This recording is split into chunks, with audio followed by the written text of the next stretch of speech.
Yo, what's up, everybody? Thank you.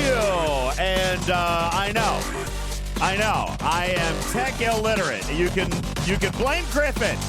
It's all his fault. You can blame Griffin. Good evening, everybody. Welcome to the show. Thank you for being here. What's going on? Woo! All right. We've got a lot going on. We have so much to do here tonight. And we've got a couple of great guests that we would love to be hanging out with you for to the things and the funsies. All right? We got all kinds of stuff for you. My name is UltimatDJz. Welcome in to Talking Trek Live, Star Trek Fleet Command's official podcast. I just lost my guest. Where'd he go? I just lost. Oh, there he is. I got him now. He's back. Good evening, everybody. Welcome in. Talking Trek server sound off. You guys hit it for me, okay? Do that. Can you do that for me? Hi, Hero.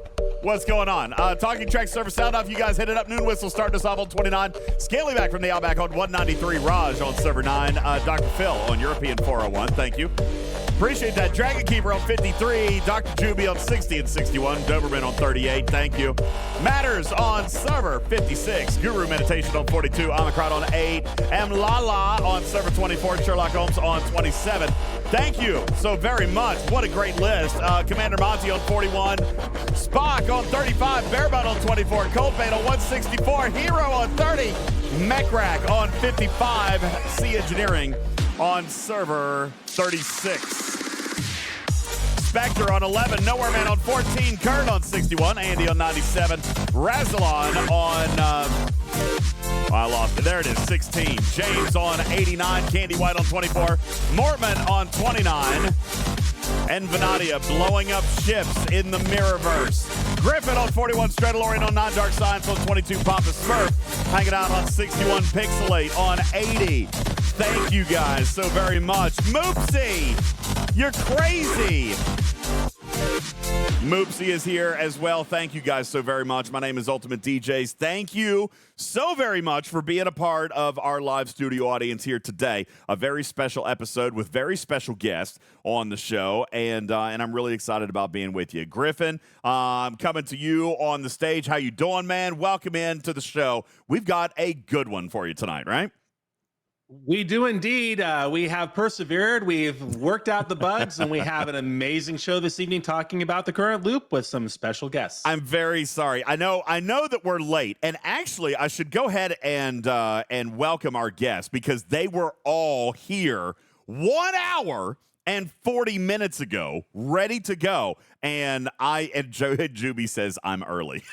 And that's our show, everybody. Thanks for tuning in. We really appreciate it. We got to run. Thank you guys very much for being here, and very special thank you to our guests as well. It was great having you guys here. No, in all seriousness, let's go ahead and get into it. Of course, you guys know him. He does not trust me not to be here with game design alone and unattended. But ladies and gentlemen, we do in fact have Obsidian Hamster here. Good evening to you, Hammy.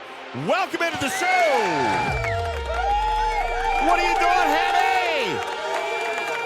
There he is. Wave at him, everybody. Ladies and gentlemen, Obsidian Hamster is here. And good evening to you, buddy. Welcome. How are you? You muted yourself, Hammy. I'm doing great. There we are. Oh, no. Twitch always does this to me. It's not me, it's Twitch. Always blame you almost Twitch. gave the cat a heart attack. Yeah, listen, after all the problems I'm doing we've great. had. I'm doing great. I'm happy to be here. Really happy to kind of be able to interact with chat while our other guest, Mr. Tiger, kind of discusses the new arc. But hey, and thanks for having us on. Even if we kind of survived a lot of technical issues, but we did it as a team. Yeah, right? Yeah, that's right. We did. Even Beck lent her Beck support to us here, so we really appreciate that. Thank you, Beck. Thank you, guys.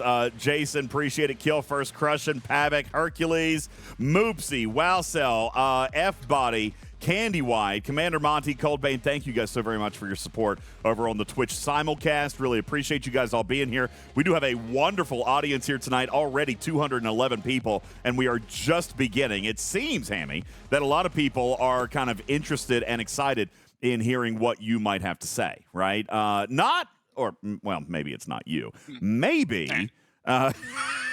It could be. Kinda, yeah. Maybe. I could. Not as well as Mr. Tiger. It could, in fact, be, ladies and gentlemen, welcoming to the stage for not the first, second, or even third time, but ladies and gentlemen, a show regular. Our very special guest tonight, Mr. Tiger. Tiger, how you doing, buddy? Welcome into the show. Ladies and gentlemen, Tiger is here. Hey. Loving the artwork there. That's exactly what I look like. What is in that jar? What is in the jar? We should take a look at what's inside that jar. The jar is full of Tiger's currencies. His favorite thing. Oh, this is incredible. I love this. Yeah, the jar is full of all the currencies because he could. I didn't know this was going to be here, by the way. I didn't know this. This is my first time seeing it. I know it's good. Ladies and gentlemen, he has been with us before, and it's my extreme pleasure to welcome him back to our stage from game design. One of the few game designers, Hammy, that actually like to come on the show and talk to us. But it is Mr. Tiger, and one of the things that I love about having him on the show is simply that he can take the jokes. He's a fun-loving guy. He cares about the game. He listens to the feedback, and he writes some really, really good stuff. Sometimes it's, Tiger, you're known, actually, for writing some of the initially more complicated features in the game. Let's go back and remind everybody very quickly. Is that an insult, or is that...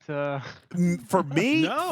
Something to do. That's right. If you were asking me, and I even caught a little bit of heat on this the other night, DJs, what are you talking about? Like, why you like this? Because I do, admittedly, like overcomplicated mechanics. All right. Now, I'm not saying that it's overcomplicated, but it's also different. It's mechanically new. It is a puzzle, and I do actually like the puzzles. All right. That's me. I liked when you launched Voyager because it was kind of a weird puzzle. Blue Mandalorian calls it successfully complicated because it does work, but it is complicated. So let's start right there. And just to give a little bit of perspective to our audience who might be listening for the first time or people who are not familiar with your previous body of work, you've been with Scopely for quite some time now. You've written several features, right? Yes.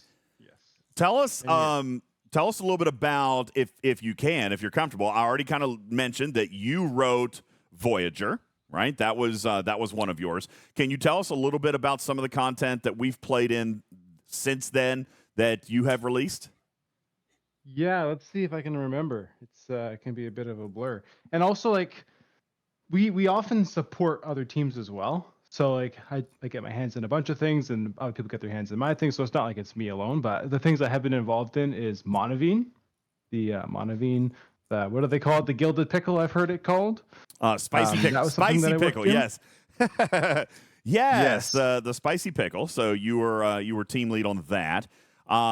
You also, if I'm not mistaken, you had a lot to do with the Borg Solo Armada arc too, if I'm not mistaken, right? Yes. Mm-hmm. The Borg Solo Armadas, the X-Borg faction NX-01 ship. That was another one. Yeah. I think those are the big ones. The big ones that people probably remember is the X-Borg faction and ship associated with it. I was part of that. The Bajoran faction and Favors when those first came out. Yeah. Monaveen, Gilded Pickle, and now the Mirror Universe. So that's right, Blue. He mentions in the chat, he's like, so really kind of a lot of the good parts. And I'm not going to necessarily deny that. You've got Bajoran, Deep Space Nine, which was one of our favorites. Matter says, I kind of had a feeling you were involved in X-Borg. X-Borg is one of your guys' favorite research trees with the efficiencies, the bundles that are in there. And then, of course, the NX-01 that is related to Xborg. That's right. Juby says Xborg is great. Doberman says, my favorite ship, the Monavine, literally does all of my work. Double Sharp says, the Bajoran store is genius. Xborg efficiencies have single-handedly left me in the game. All right? So you, and I have said this to a lot of people, that you are responsible for some of the most favorite features that have come out into the game. So I will also remind people that a lot of your features are not super apparent on day one, right? Voyager blew our minds on day one. Yes. We were scratching our heads. We were coming to you, and we were like, and I remember the same conversation, Griffin, if you do, with Bajoran. We came to you and said, well, listen, these refineries are terrible, and we can't do the pulls, and we can't do this. And it ended up being one of the favoritist, making up words. That ended up being one of the most favorite things long term because of your end of feature kind of overflow, like the fact that feature can end but still become rewarding in such a way moving forward. You actually are known for providing features that do have a beginning, middle, and end. When you're writing a feature, he's a storyteller. There's no doubt about that. When you're writing a feature, what are the key things that are sticking out to you in your head? Like, are you trying to find a way out for players? Are you trying to find a feature that does tell a story, or are you more interested in a feature that is going to last forever? Yeah, great question. And first of all, thank you for these compliments. I oftentimes only look and see the negative things and wonder, like, how can I get better? How can I improve? Like, the negative comments will really resonate with you. So it's amazing to hear. I really thank you for the great praise. But I also want to say that it's not me. I'm part of a team, and the team does a great job. So bringing it back to the question, I want things to last as long as is realistic, as long as it's fun.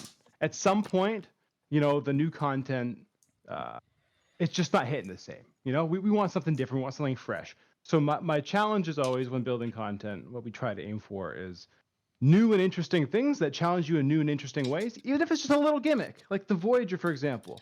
I didn't want just more hostile grind. I want it to be, to reveal hostile. It kind of feels different. Same with the Monavine. Like, make them attack you. We always try to make things different, right? That's one of the things that I really try to push for. And sometimes it works well, and other times it definitely needs improvement. But I will always try to bring that extra spice. And that's kind of what you're going to see in the Mirror universe, right? I really wanted to push for physically flying around more. We don't really have a lot of opportunity to fly around physically in space. Like, you can fly to a mine or you click on a hostel, but actually going places and navigating and going somewhere in space was a completely new idea, right? So that's what we were aiming for in the Mirror universe, and I'm happy to talk about all the details behind it. But absolutely, I always want to be building a story. And also, like, how can we make it as thematic as possible? We have an amazing narrative team. How do we bring them in to make the resources feel like they belong here, to make the ships feel like they're in this proper space? Everything needs to be a cohesive package, right? And that's a massive team effort. Barkman says, all right, listen, all these arcs are great, but did he write assaults? I don't even want to ask him that question. That's going to make my forehead vein pop. I don't want to ask that one. And Snack Attack, I'm going to get to your question here in just a moment. We are going to get to some questions here in the chat. But before we do, I do want to kind of explore some of the intent behind Mirror Universe. Now, one thing that you said a moment ago that kind of clicked with me, and we discovered it. Griffin, I remember talking when we were exploring Voyager, and you even hinted, Tiger, at a little bit of a treasure chest built inside the Voyager loop, but it was never announced. It was never in the patch notes. It never came out from any confirmed Scopely source, but eventually we found those cloaked Borg cubes that were dropping thousands upon thousands of faction scout messages. That was your treasure trove that you buried in that loop. And you, even still on this show, you never told anybody. You wanted them to go and explore. You told me the other day you have planted something like that in the Mirror universe. Is that right? There's something out there, but it's a lot more obvious. I'll say that. The Voyager, like, I'm so happy with how that worked out with like the Hidden Silver Blood Hostel. What did I say? But also there's the Borg cube things as well that you can spawn. There's cool details, right? Now the MU is so big that just it existing was kind of a cool thing. But there's absolutely, I would encourage you guys to keep exploring, keep looking, and see what might be out there, because there's some goodies in there. That my curious nature, Griffin, makes me want to say what goodies are in there. But you held out. You never told us about the faction messages. So I'm going to assume that we've still got to go out there and do a little bit of digging. So let's start at the very beginning of the Mirror Universe and how you were designing this thing. One of the criticisms that we've seen from this arc so far is the perception that this is a token locked section of space, like on steroids, right? Like every system has a token. Tell me a little bit about the mindset in this design.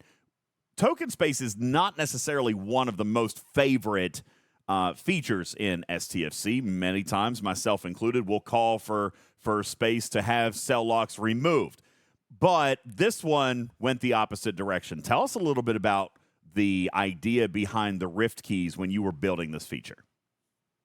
Yeah, so the intention of the Mirror Universe, it's similar to doing like a dungeon run you might have seen in other games. Obviously, it's unique in that it's Star Trek themed, but it's like a dungeon, right? So you enter, and each system is kind of, I guess, a room. And the intention of using keys is to limit how many rooms you can go in per run, or allow players to save up and do like one ultimate run. And this creates moments of tension, right? I get that there's currencies, and we're looking at that and how it actually plays out, because now we have much more data, right? With so many people playing it, we can watch how they engage. But the intention is that you're entering a dungeon, your keys matter. You need to now make choices, meaningful choices as to when I'm going to go places, where I'm going to go. Maybe this is going to be my long run. This is going to be my short run. I want to go really deep in this run, so I'm going to take a shortcut. That's why we have the gold paths that you can take to get really far, really fast. Or maybe you want to go for a mine that's somewhere in the middle. It gives you that dynamic and that tension of entering each room and that having weight to it, right? It's kind of like when you enter token space, there's a certain weight to like, okay, I'm going into this token space, and this is my one chance, right? And it's the same thing with the Mirror Universe. This is my one chance, but the stakes are even higher because you're on a timer, and going into each dungeon it's not like a high cost, but there is a cost, right? Like I think we source the keys to travel. They're not that stingy, so you can actually get quite a few, but there still is a cost, especially in the later rooms as you progress deeper into the Mirror Universe, like the late game rooms. Those ones really, you start to feel that tension, right? And now when you see a player and you see him flying towards you, doesn't matter if he's got a heart next to him, doesn't matter what he's got next to him, that guy might want what you got. And now you feel that tension because it took you so much time and energy to get there. And I really wanted to bring some of that like live action tension into Star Trek. Star Trek historically is like, click on something and go sit in there, wait. Or click on a hostile and then wait for your guy to do it. Click on a hostile. And you can kind of turn your brain off a little bit, which is good. But I wanted this one space to be, this is the place you go for high reward, but also a little bit of tension. Be on your seat a little bit. And that was the intent. So let's talk a little bit about the high reward, for example. What we are sourcing out of this right now are your Trillium D components, right? That would be the extra research, which is probably the number one thing I would imagine from most players. Is the research tree is the first reward. Then you've got some other officers, you've got some other resources, materials, token resources, which was an interesting twist. What do you consider to be the high reward that is coming out? Now, I know we're only on day 3. It's very likely even that we haven't seen your entire design. As a matter of fact, you're pretty infamous from that. We didn't see the entire design with Borg Solos. We didn't see the entire design with Voyager. We didn't even see the entire design with the Bajoran faction until we were actually a couple of months in and people started seeing what those real payouts were. It's almost as though you kind of like to have a ramp-up period. Like, you like people to put in the work for ultimate payouts down the road. have we seen those ultimate payouts thus far, or do you have more in store? Oh, we got more. DJ, we got more in store. Let me tell you. We're just getting started, all right? This just dropped. I think there's going to be a learning curve. This is very different. Like other loops that we've worked on, other ships, they've been like similar and familiar, but this one is, I think, a bit more out there. There's a lot of like figuring it out, right? So I think part of it, like this first month here, is let's figure out how to traverse the mirror universe. What strategies? Where do I go? What do I find? Explore, find your footing. And then, as with any, I feel like good design, you first introduce it, and then you kind of expand upon it, and then you really bring some spicy stuff. So I'm hoping this is just the beginning, and there's a lot of cool stuff to come. In terms of rewards, just to answer that question, right now I kind of look at the big spicy thing is that mirror tree. Mm-hmm. It's new and it's flashy, and hopefully those buffs are really cool and interesting to people. We also gave you a way to control how fast you progress, so you're not forced by ops. That's why there's research in there that you choose when you want to upgrade your refinery, so that if you're having a hard time or you're not quite ready for it yet, you're forced to suddenly go to the depths of the mirror universe. Do it at your own pace. But that's the reward. You're going to get that tree exclusively here from the mirror universe. That liquid trillium is going to be good for building the stuff that maybe you missed out on before, like your holodeck and your officer. So it's nice to have. But I would say the core of it's going to come from that exclusive reward. And we do plan on adding more in the months to come. Let me kind of circle back to one of the other criticisms that I'm seeing in the chat.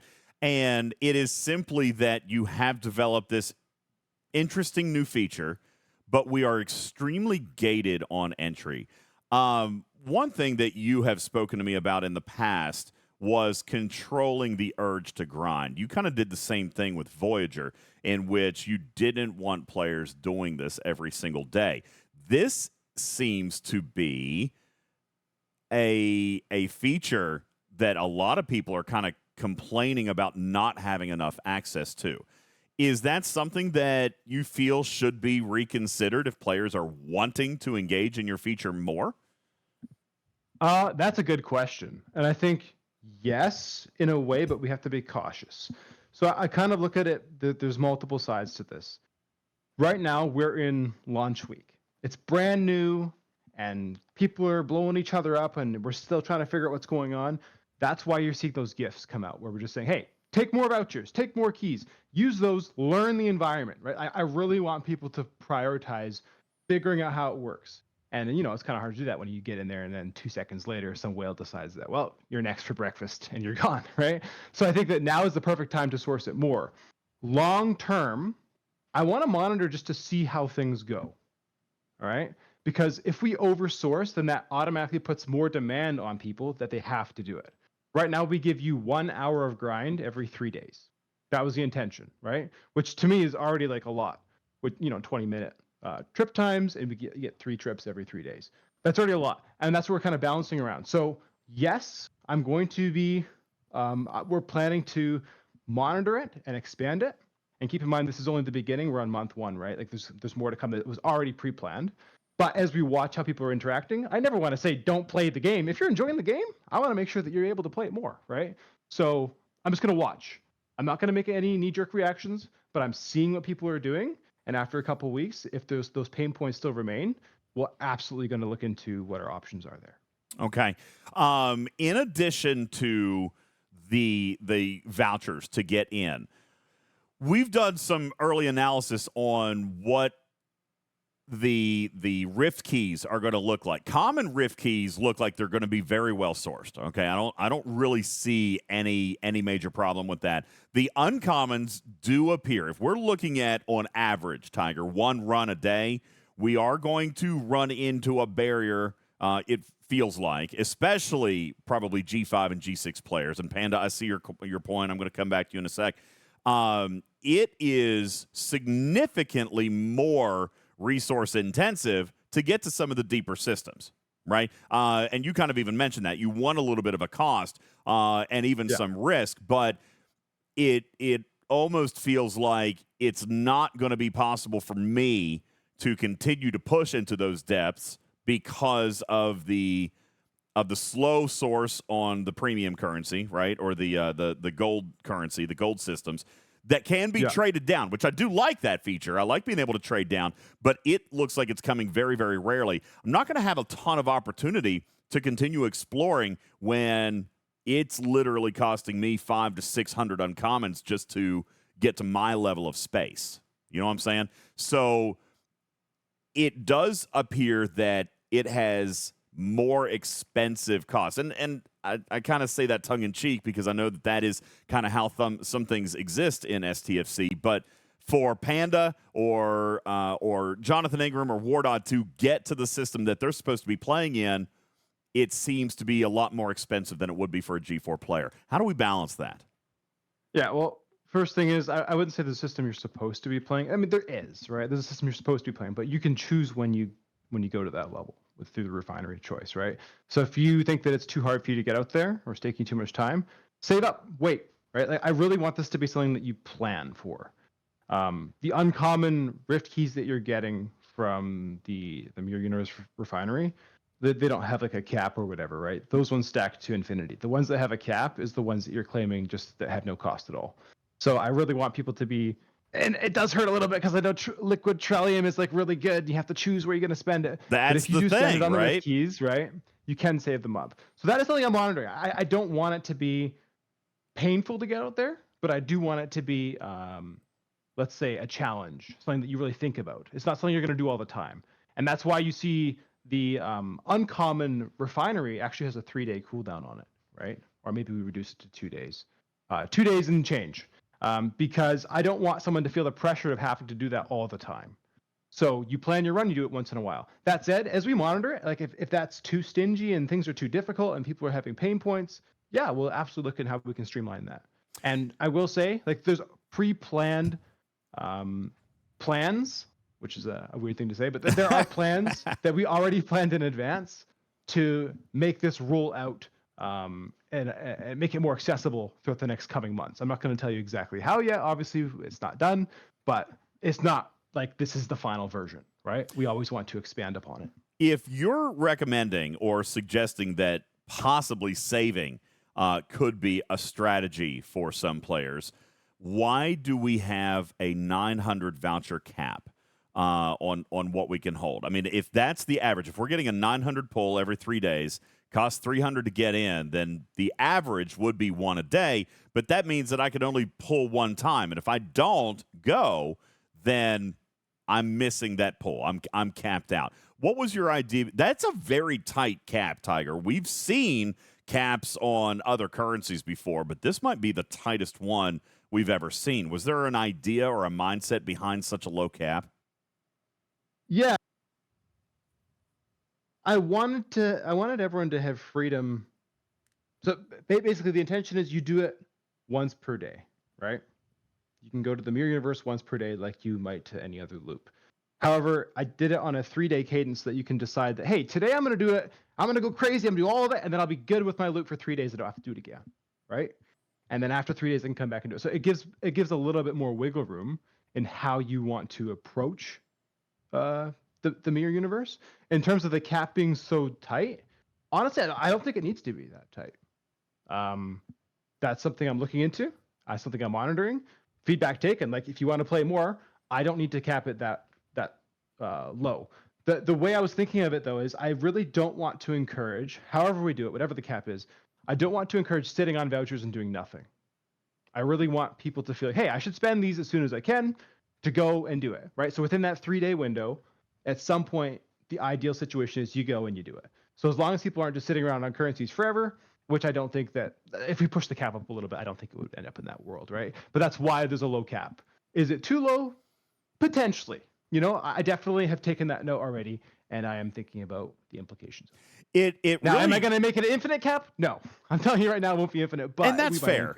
And that's completely fair. I mean, I don't think that it needs to be infinite, but definitely because it's such a tight window, it almost does remove the player's choice when it comes to their convenience, right? Like, actually, yesterday I was sitting around and I wanted to play a couple. Now, I did.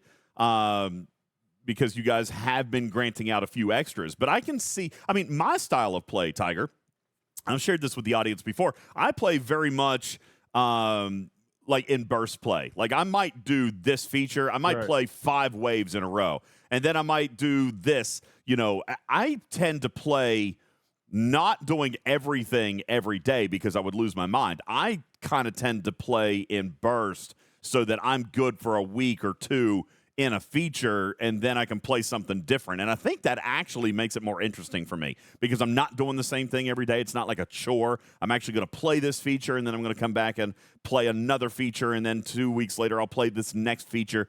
And so with this one, I can certainly see that choice being, you know, taken away, probably indirectly, not intentionally, but that's what that cap does, is it doesn't let me really do that burst play when I want to, once a week or once every other week or something like that. Yeah, so it wouldn't let you do once a week, but you can, like, okay, let's say I claim my vouchers, I get 900. If I spend 1 entry, so I spend 300 vouchers to go in one time, now I'm not at cap anymore, and that bundle's back online. In 3 days' time, I can come back and claim it. Now I have 5 entries. I had 2 from the last time, and I have 5 total, right? Yeah. It doesn't like hard limit you to 900. So you can definitely save up to 5 trips. Now, at that point, you're capped. You have to spend it. But I really do think that, yes, you can play around this a lot more than, say, a daily token in other loops that we might have, right? Yeah. No, it doesn't give you like a week's worth. That's totally fair. I hear you on that. But I think that there's a bit more versatility than like we might be giving credit for. Okay. Let's talk a little bit about the timing. Now, when you first, and I will say to the player base that and Hammy, you know this, and I have not made any secret about my involvement with the Player Advisory Council. I've always told people I've never shared with anybody else that's on it. It's all secret, but I let people throw the tomatoes at me when they don't like something. We saw your timer a couple of months ago, and at least my perspective on that was there were a lot of reasons that I kind of liked it. However, it does feel like we're spending a lot of time warping, especially since we can only go one system at a time, right? So I could kind of see the 20-minute timer, but not if I'm spending half of it getting to where I'm trying to go, right? Tell me a little bit about the warp timers and the travel time and just kind of the waiting time. I'm sure that was not exactly what you might have wanted with that, right? Because what we're spending almost 45 seconds just getting through one hop, right? Yeah. Tell me a little bit about your design philosophy there, and if there's something we can do to change that or improve upon that. Yeah. For the first thing I'll say is whatever I'm going to say to you, don't take it as promises. Okay. That's fair. I'm just going to tell you where we're at and what I would like to see and some of the things we're thinking about. So the one thing that I really do want is physically flying matters. Impulse speed matters, right? It's something that I think is a unique opportunity. So I agree with you. It could take a lot of time. So a couple things here. Okay, let's talk about first where we're at today and then where we might go. So where we're at today, as you cross into higher difficulty brackets, right? You go deeper into the mirror universe and you encounter higher level hostiles that are more challenging. As you go deeper into the mirror universe, the step up increase in how much these hostiles drop is massive.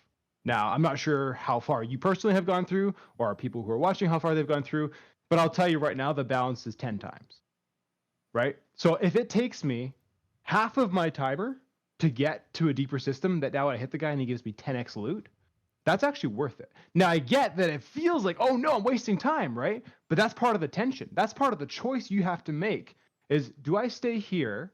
And it's easy mode. I don't have to worry about the timer. I just click on these guys right at the get-go. Or do I go further where my actual loot pulled out is way more, but now I actually have to watch that clock and be like, oh my goodness, okay, where are we at, right?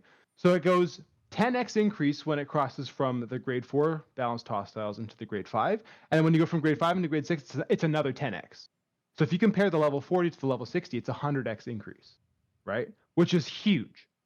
So yes, you are having to watch that clock, and yes, you're I guess losing time on the clock, but it's actually worth it to go there in the long run, right? And I would encourage people to play that, and like I would love to hear feedback on how that actually feels once you kind of get into that. So while I might not disagree with that perspective, okay, and I understand your design philosophy then on the loot drops, But then it may feel like that might not have been taken into account with the refinery, because the refinery also jumps 10x. So it doesn't scale. I don't get to hit less hostiles because... You don't, but you get way more rewards, right? So you're basically choosing, do I want to take on the burden? Let's say it's a burden. Do I want to take on this burden of having to grind more? Like the expectation is that I have to go deeper more often, but the loot I get is way higher. So I'm getting more of this dust for the research tree. I'm getting way more liquid trillium. Like you get way more. So And this is that adds up. This was the insight then behind the research that levels your refinery, is that you're giving players the choice into more deeply becoming involved in this feature. Because if it were a standard refinery and you said, well, the loot drops are 10x higher, that still requires me to hit the exact same number of hostiles if my refinery is 10x higher, right? So you're saying that is why you built in this level refinery is to control it. What if a player did want to fully engage with the refinery? Okay, let's say that they were going to push it, and they still needed to go way up, and they still have these huge refinery requirements. It almost sounds like, and forgive me, I know this is a little off the cuff, but what you're saying to me mathematically almost sounds like something that we feel like we've gotten away from in this game a little bit, which is punishing progression. It almost feels like you're making it that much more difficult to be deeper in the tree. Is that what you're going for? I don't think I quite follow that. So like normally, what I'm let me saying give you some is examples, okay. So I can clarify. So oftentimes in a refinery, it would be something like you have this ship tier or you're at this ops level and automatically your refinery upgrades, right? The ratio of, okay, so let's say it's tier 1, you have to hit a level 40 at tier 1, right? To make your refine, let's say you need 20 kills. When you increase and go to the next level, you would now need 20 kills of the hostile at that level. So let's say it's level 42. You need to now hit the same amount of kills, but the hostile at that tier 2. Right? I agree with that. So players are forced into this, which means that you're forced into it. You click upgrade, now you're in this world forever. Sure. It's the ratio of hostiles at your level to refinery cost. The ratio actually gets better. So I get that the actual costs you're seeing on the refinery are more, but if you're able to hit the hostiles at the level that it's asking you to hit, the ratio of how many you have to hit, the kill targets come down. I totally agree. It's always getting better for you. I agree with that. So far our math holds, except for the timer, right? That all holds, Sure, Tiger, fair. except if I'm going to the level 40 system, I've got 20 minutes, and if I'm going to the 68 system, I've got 12. Yep. So, and that's fair. And I think that you just have to plan for that, right? You should still net gain. If people are not net gaining, then that's feedback we have to be looking into deeper, right? But the intention is that is a safe thing to do. It does mean that when you look over on the left side of your screen, you see less time that you're going to be in here, and you probably stress a bit more because like, oh my goodness, I only have 5 minutes. But that 5 minutes is so impactful, or it should be. The intention is that it's so impactful that that's totally okay. You're good with it. Now, this is something we'll have to monitor, right? This is a very new and unique way of doing it, and that's why we're gonna watch it tightly and see what people are saying. Yeah. So let me come back then and ask about the time that it takes to get there. Taking the 20-minute timer out of it for a second, okay? And I understand your philosophy behind why it's there, but is there a better way could there potentially be a better way to solve the problem or accomplish the goal that you're trying to get to without front-loading us with 8 minutes of warp? For example, I read IJ's comment. And by the way, let me come back and say that there's a lot of people who have an early appreciation for this feature, okay? I'm not saying that people are overly complaining. I personally think that the feature is actually pretty solid. We've got a couple of tweaks here or there that we could make. But, for example, can I just be blunt? I don't find it fun to warp for 8 minutes before I get to do anything. Is that, and I don't know if that perspective is common or if it's even fair. Okay. ATL says, I love the concept, but I'm kind of there. Matt Hatter says, I love the feature, but yeah, the front loading it with that warp time, is there anything at all that we can do about that? Because that just feels like I'm excited. I want to go do something, but then I got to click and warp like for 8 minutes. Yeah, and I think there are things we can do, and this kind of comes back to what I was saying before. Whatever I say is not promises, but what I do want to say is this is, without getting too into the technical details, we usually have two different types of teams working on pieces of content. We have like feature teams who have a bit more time to like get all the technical stuff done. They're not really on as much of a time. They still have a time frame, but it's not the same, right? And then on content, which is what we're building here, it's month in, month out stuff, right? So our time frame is much more crunched. And so this is one of the first times that as a team we really put in our own brand new thing, right? Like you've seen in other loops, we've done things like, oh, this hostile's cloaked, or oh, these hostiles are revenge. Like they're fairly simplistic in comparison. They're still cool, but they're not like this brand new thing. So I want everyone to understand that we're working with a limited time constraint. We're really trying to make the best, coolest thing we can. So there are improvements that I would love to see that I'm not going to promise, but I think it would help with this experience, and we are looking into, such as when you click on a warp zone, like one of those rifts, you'll notice that you have to click on it twice, right? Because we're kind of using like similar to our Armada tech. So that is adding an extra click, and it's kind of annoying. And when you fly to it, like your ship doesn't stop right at the edge; it flies like somewhere in the middle. Yeah, and, it's like an extra 2 seconds. Yeah, yeah, like those little things are just annoying, right? And then like a perfect version of this feature, and again, I'm not promising anything, but a perfect version of this feature is I don't actually have to physically be present in that system, clicking each time. I just open the galaxy map, I click where I want to go, and I click warp, and then my ship will still physically fly and warp each time. What I really want to emphasize here is rather than this invisible tunnel where I'm, quote, warping, unquote, and I'm really nowhere for that time, my ship is actually physically somewhere flying and is subject to being attacked, destroyed, etc. Right? So if there was technology that allowed the ship to just fly on its own, you'd actually see it physically flying. That would be amazing. That would solve the goal. I don't really want people to have to sit there for 8 minutes and micromanage their ship. That's not the intention, but it's kind of the best we could do, and I think it still is something different, which I think is good. So are we going to iterate and look to how we can change and improve? Absolutely.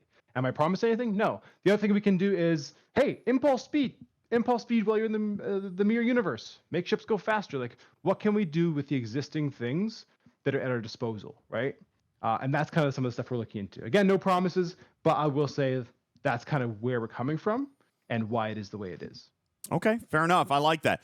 And I, for the record, I would very much like to explore it. And by the way, I don't mean 8 minutes literally or figuratively, but in all fairness, guys, there are some players that are out there doing that.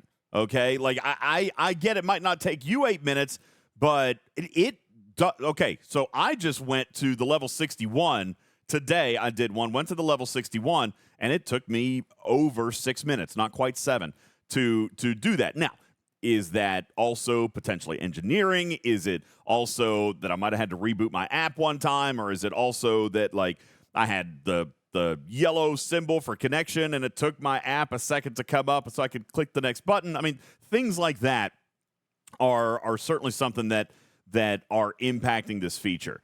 So I would love to see, and I'm sure a lot of players would love to see, an opportunity for something like that to happen. Yeah, and just to jump in there quickly, we tried to make this as enjoyable and as open as possible, right? So you can bring in, say, your Voyager, which warps really fast, or your Talios that goes really fast as well. Or that's why we have those golden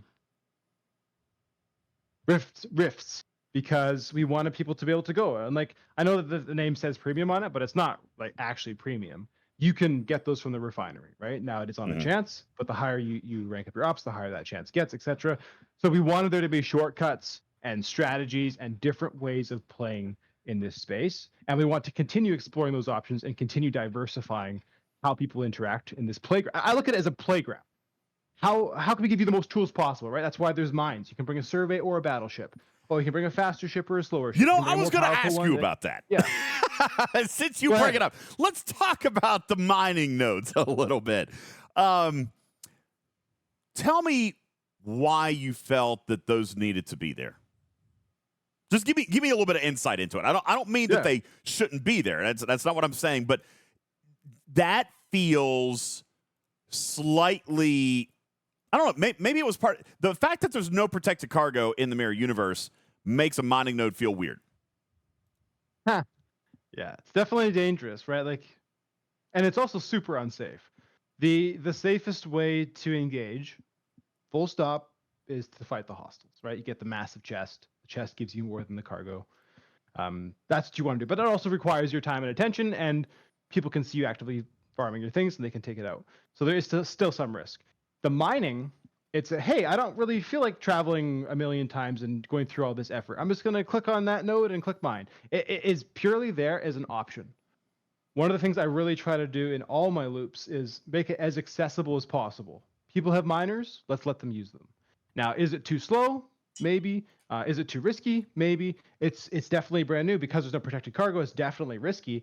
But I will say, this is my own personal experience. I did go and I went and played the Mirror Universe because I do play the game a lot, actually. And I went in there and I got my miner on a node, and I see guys hunting me, and I was scared. I had never been that scared in Star Trek, I think, ever.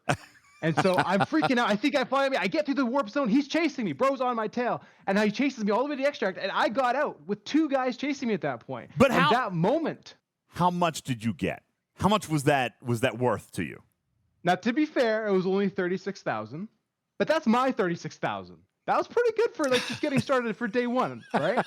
And that moment feels amazing. So can we enhance this, and can we increase how fast you get it? Where it we also have the technology now where when you collect a node, it increases the amount you would have collected. So not just how quickly you get it, but how much you get when you collect. There's a lot of different things we can now start to play with to really emphasize the feeling of that tension. I want to keep that tension, but if the mining feels too painful, hey, let's look at that. I'm down with that. Okay. There's a couple of things that I want to come back to on that. First of all, the chap is asking, what ship mined 36,000 in 10 minutes or 20 minutes?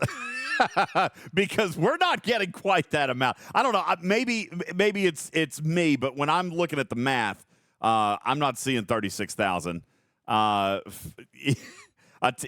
tier 9 Nova says... Well, I could have got more. I had a Bachor. The Bachor. Okay. All right. And your research Tier 8 is... Bachor. Gotcha. And I got a great mining crew on there. I got some research going. Make sure you guys are going and getting that mining research. It's really early on in the mirror tree, and you need it. You need it, guys. Do you need it? I mean, if you're wanting...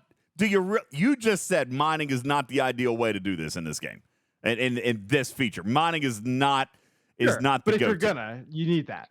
If you're gonna, I would say hostiles are always gonna be better in terms of the raw output, but mining is it's less stressful to just put your miner on there and hope and pray that nobody hits it and go away for a bit. That's what I did. I hoped and prayed nothing was gonna happen. I came back and I had 5 minutes left on my timer, and I just literally got lucky, and the guy was just coming in there.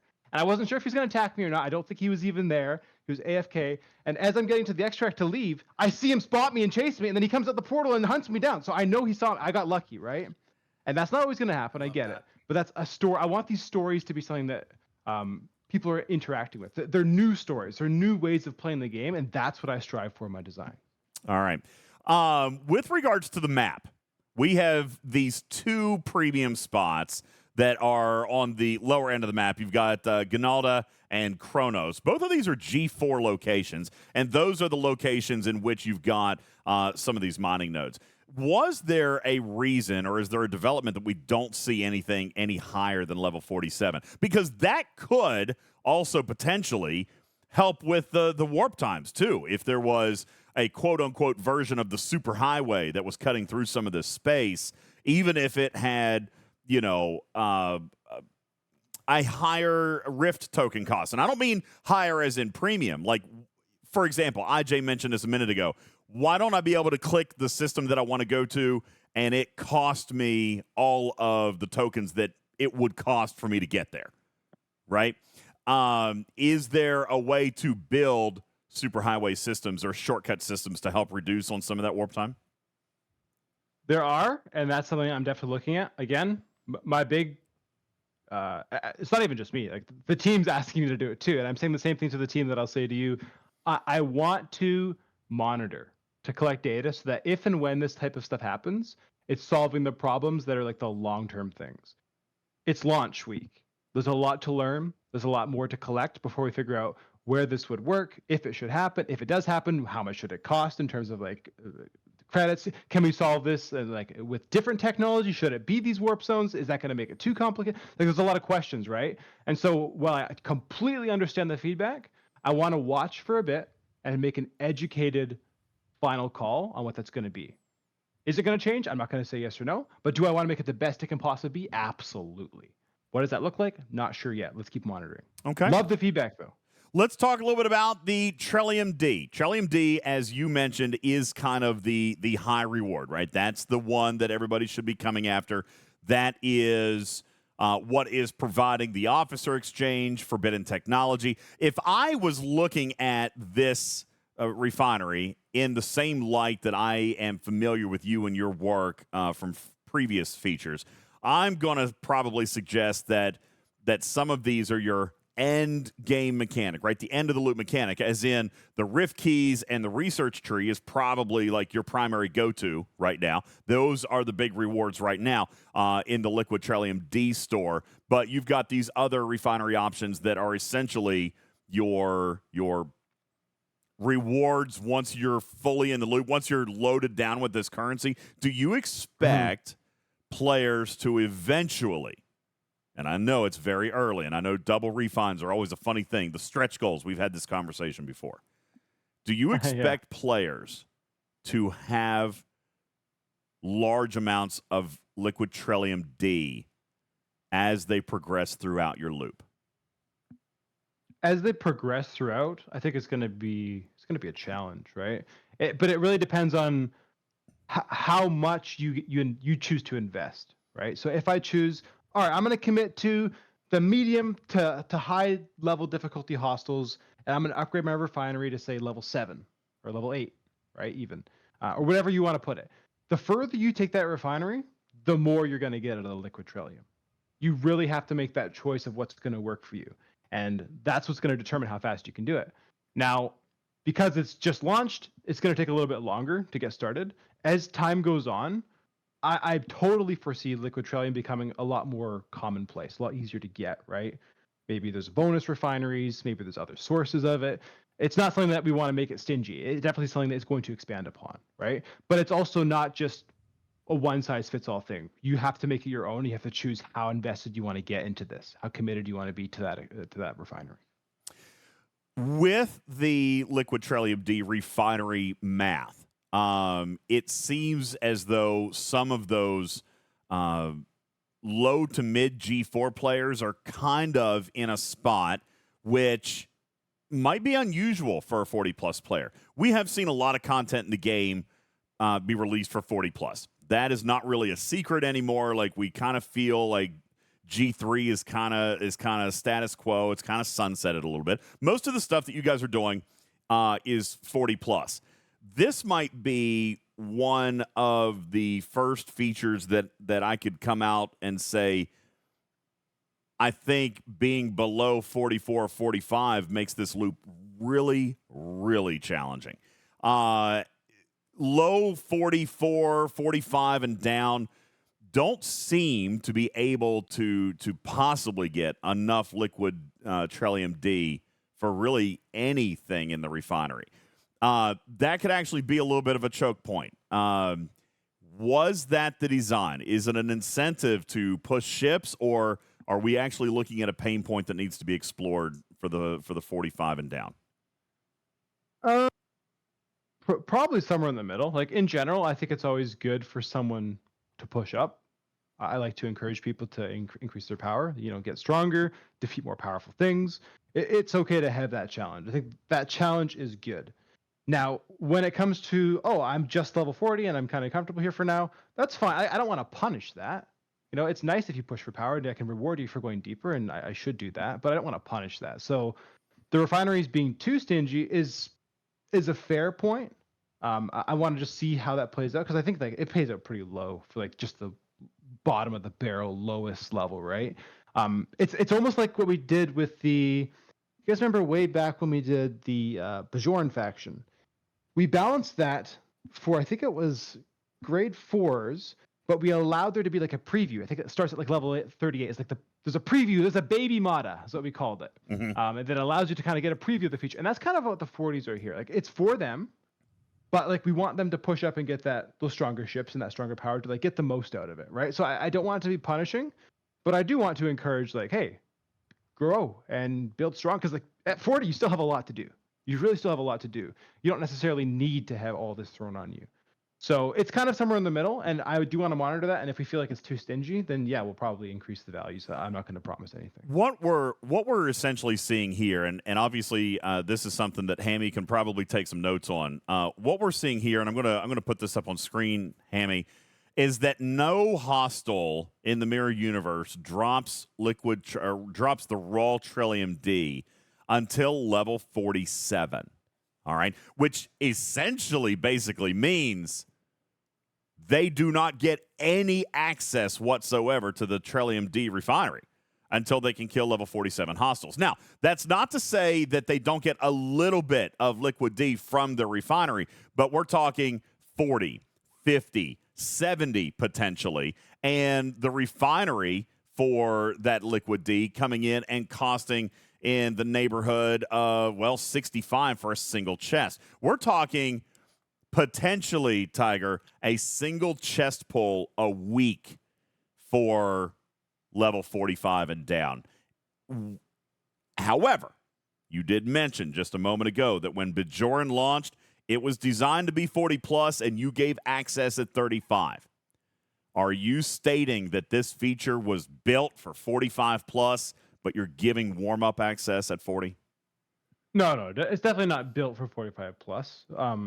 Like the 40s can still do it too. Like the uncommon loot that they're going to get later on, those hostiles are going to be very difficult, if possible, for them to defeat, because you're right, they're high level, but they can still mine the Trillium mines.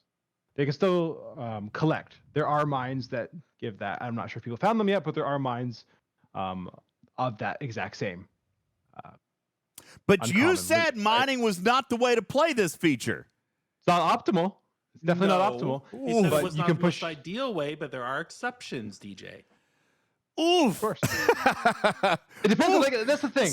I could tell you my holistic intent, right? But the thing that I think is actually beautiful about the universe of Star Trek is everyone has their own unique positioning in it, right? If you're a fresh, just became grade 5 player, your experience is very different from someone who's somewhere halfway through grade 5. If you're just became a level 40, you're new G4, okay, your experience is very different. So what you have to do is look at this as a playground and adapt to where you're at.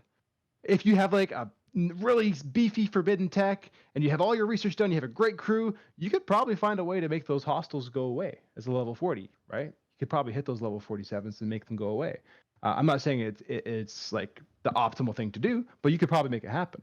But maybe the easier thing was just, hey, slap a survey on a node and call it a day. You really have to adapt to where you're at. Okay. But no, it's not supposed to be 45 plus. It's 40 plus. Okay. So we've got some clear pain points then in that low 40 area, especially when it comes to the Trillium D and that refinery, which is where your high rewards are essentially at this point. So perhaps, Hammy, we could take a quick peek at that when we've had some time to let the dust settle. I have a very interesting question in chat, and I know that we've talked a lot about it in dev chat. Hammy, this is something that you have gotten a lot of, and I'd like to hear from you on this one.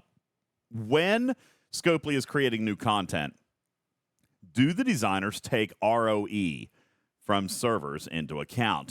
This player indicates that basically this feature is unplayable for him because of a group of players. I know that here recently we even had Logan's Arc, which was very heavily featuring PvP.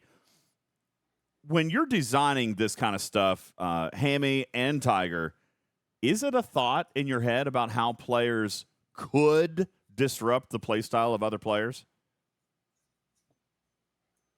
I mean, I could jump in real quick, and then we can hear from Tiger too. I think it's going to vary from arc to arc. Like you mentioned with the War Room, with some of the events we run, we were intentionally pushing ROE in different directions. Was it successful all the time? Well, that's kind of a different question. But I think in the specific arc, are we always trying to disrupt? Are we trying to push it? No. I think there's always a consideration for it. Tiger, do you have any more insight into what is considered? Yes. If we're doing our jobs well, okay, maybe this is a risky thing to say. I think that the best way that I see a designer should approach a design is to absolutely consider what people are experiencing for real. We're not just sitting here like little gremlins of our keyboard going, yeah, building slave from a cave. We don't know. We shouldn't be doing that. And I play the game, and ROE is massive. It's a huge factor in the experience, right? We don't want to just give you guys numbers that made sense in our spreadsheets. We want to give you an experience that makes sense to actually play. So yes, ROE is a massive part of thinking about the mirror universe, okay? And so that's why you see these massive loot chests on hostels. These loot chests are unheard of, right? Like, no other loop have I ever worked on has had loot chests that were this guaranteed and this massive. And it's because I wanted that when you go into that space, you're going to get something. Now, if someone's sitting there literally camping and not letting you get in, at least they're on a 20-minute timer and you can scout with the NX01 ability to see who's there, right? You can kind of plan around it. So yes, there is still some level of, let's say, griefing or trolling, or there's some things that can still happen, like in the nature of a big sandbox zone, like the Mirror Universe is. But I very much wanted to respect ROE and make sure that players are getting something out of it, even if you have people going rogue and crazy and doing whatever they're going to do, right? Now, By the way, if there are things that we think could be done better, I would love to hear what are some of the ROE problems we're having and how do we think we could tackle them. Love to hear that. So let me actually point this out because I am actually seeing a little bit of surprise in the chat. And this was something that was communicated, Griffin, at Arc Launch. Hammy, we tried. We might have missed the mark on this a little bit. But I am actually seeing confusion in the chat right now. Yes, this loop, guys, and I can ask Tiger to confirm, was actually designed for the majority of the loot to come from the loot chest. There is no RNG. Well, I can't say that. You're going to get a chest. You're going to get a chest. If you kill a Mirror Universe hostile, you are going to get a chest. But there is a little bit of RNG there, Tiger, on the size of that chest, right? Can you tell us a little bit about that? Did you intend for that to be a jackpot mechanism, or are there literally, I mean, we see some hostels that have a loot drop of 34,000, others that have 70,000. Here's one with 3,000 and 34,000 in the same system. They are definitely varied, all right, but they are at least guaranteed, right? The thing that's funny about that is that's just a bug that I'm not going to fix. I thought so. Cool jackpot. So the way that hostiles work, thanks for showing. I'm going to go patch this, guys. You don't get 34K in your chest. Oh my God! No, we thought that the little one was the bug. Thanks, DJ. We thought the little one was the bug. Oh God! So let me break it down. The way that we build hostels usually is you have an at level target. So let's say the hostel's level 40. You have a 40 target. And then there's a bit of a skew. It could drop loot for a 39 or it could drop loot for a 41. And because we have hostels that jump up by 10x per grade, right? So when you go from the level 50 hostel to level 51 hostel, the increase is 10x. You're going to see this massive spike because that hostel of a lower level is looking one level above. Now, in hindsight, I shouldn't have balanced it that way. I didn't actually realize that until this exact moment, but it's in the game now. Have fun. You get a free jackpot. But that was not the intent. I'll say that right now. All right. This is why we don't share spreadsheets with ARC runners. What? No, it's fine. He's going to leave it now. But that was kind of the point that I wanted to draw out. People in the chat apparently did not yet realize or did not observe the information, Hammy, that the loot chests are intended to actually be the primary source of currency. All right. The loot chests are what you're supposed to be getting. As a matter of fact, I actually observed this on Major Samo's stream the other night, and I thought it was super intelligent. I thought it was a very, very wise way to play, is that she punched down, Hammy. She punched down a level of hostile because she could kill so many more hostiles. She actually timed it out so that she could kill hostiles for the entire 20 minutes because she gained more out of the loot chest than she would have out of the hostel itself. So I feel like that is something a little bit new and definitely something I think, Tiger, that some people are missing.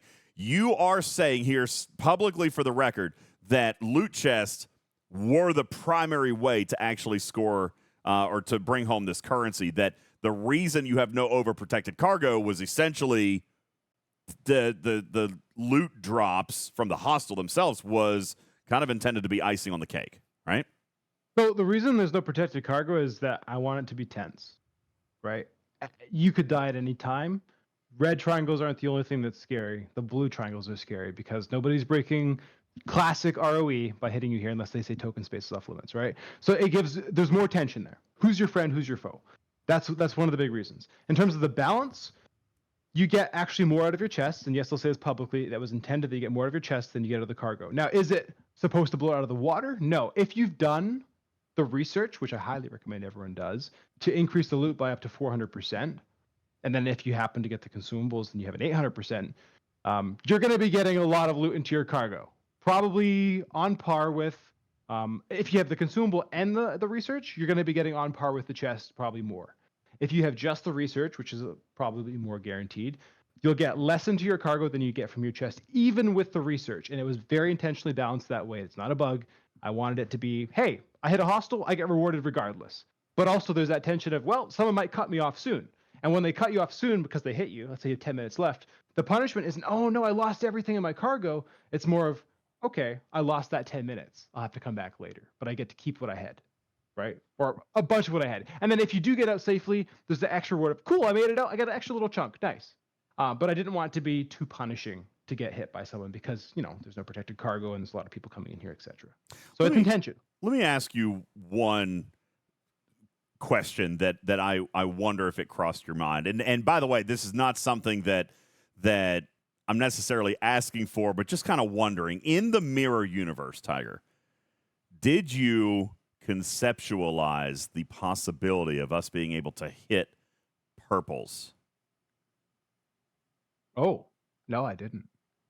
How dare you? What? How dare you? What? It's the mirror universe. Are you kidding me? For shame. For shame, DJ. No. Come on. The Come on. one In a place. public setting, too. He just betrayed his whole life. The one place where Incredible. it is narratively okay to kill your teammates. I can't believe you.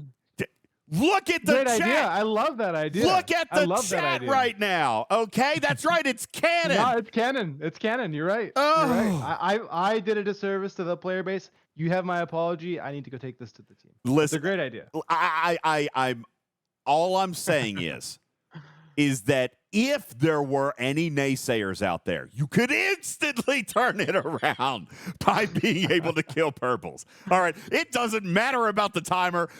Warp times be damned. If we can kill purples, we're in. All right. I'm just throwing that out there. All right. A couple of other questions that I'm going to see. That's right. Just go crazy. Okay. James Bond said, if you do that, you'll have alliances crumble from within. Yes. King Tut says, that's the greatest, worst idea I've ever heard of. Let's do it. I love it. Oh, my God. All right. So coming back in and taking a look at a couple of these other questions, I do want to, I feel like there was one other thing that I wanted to ask him about with regards to loot, and I don't remember what it was now. Daggone it. Jules, help me. I can't actually remember what it was now.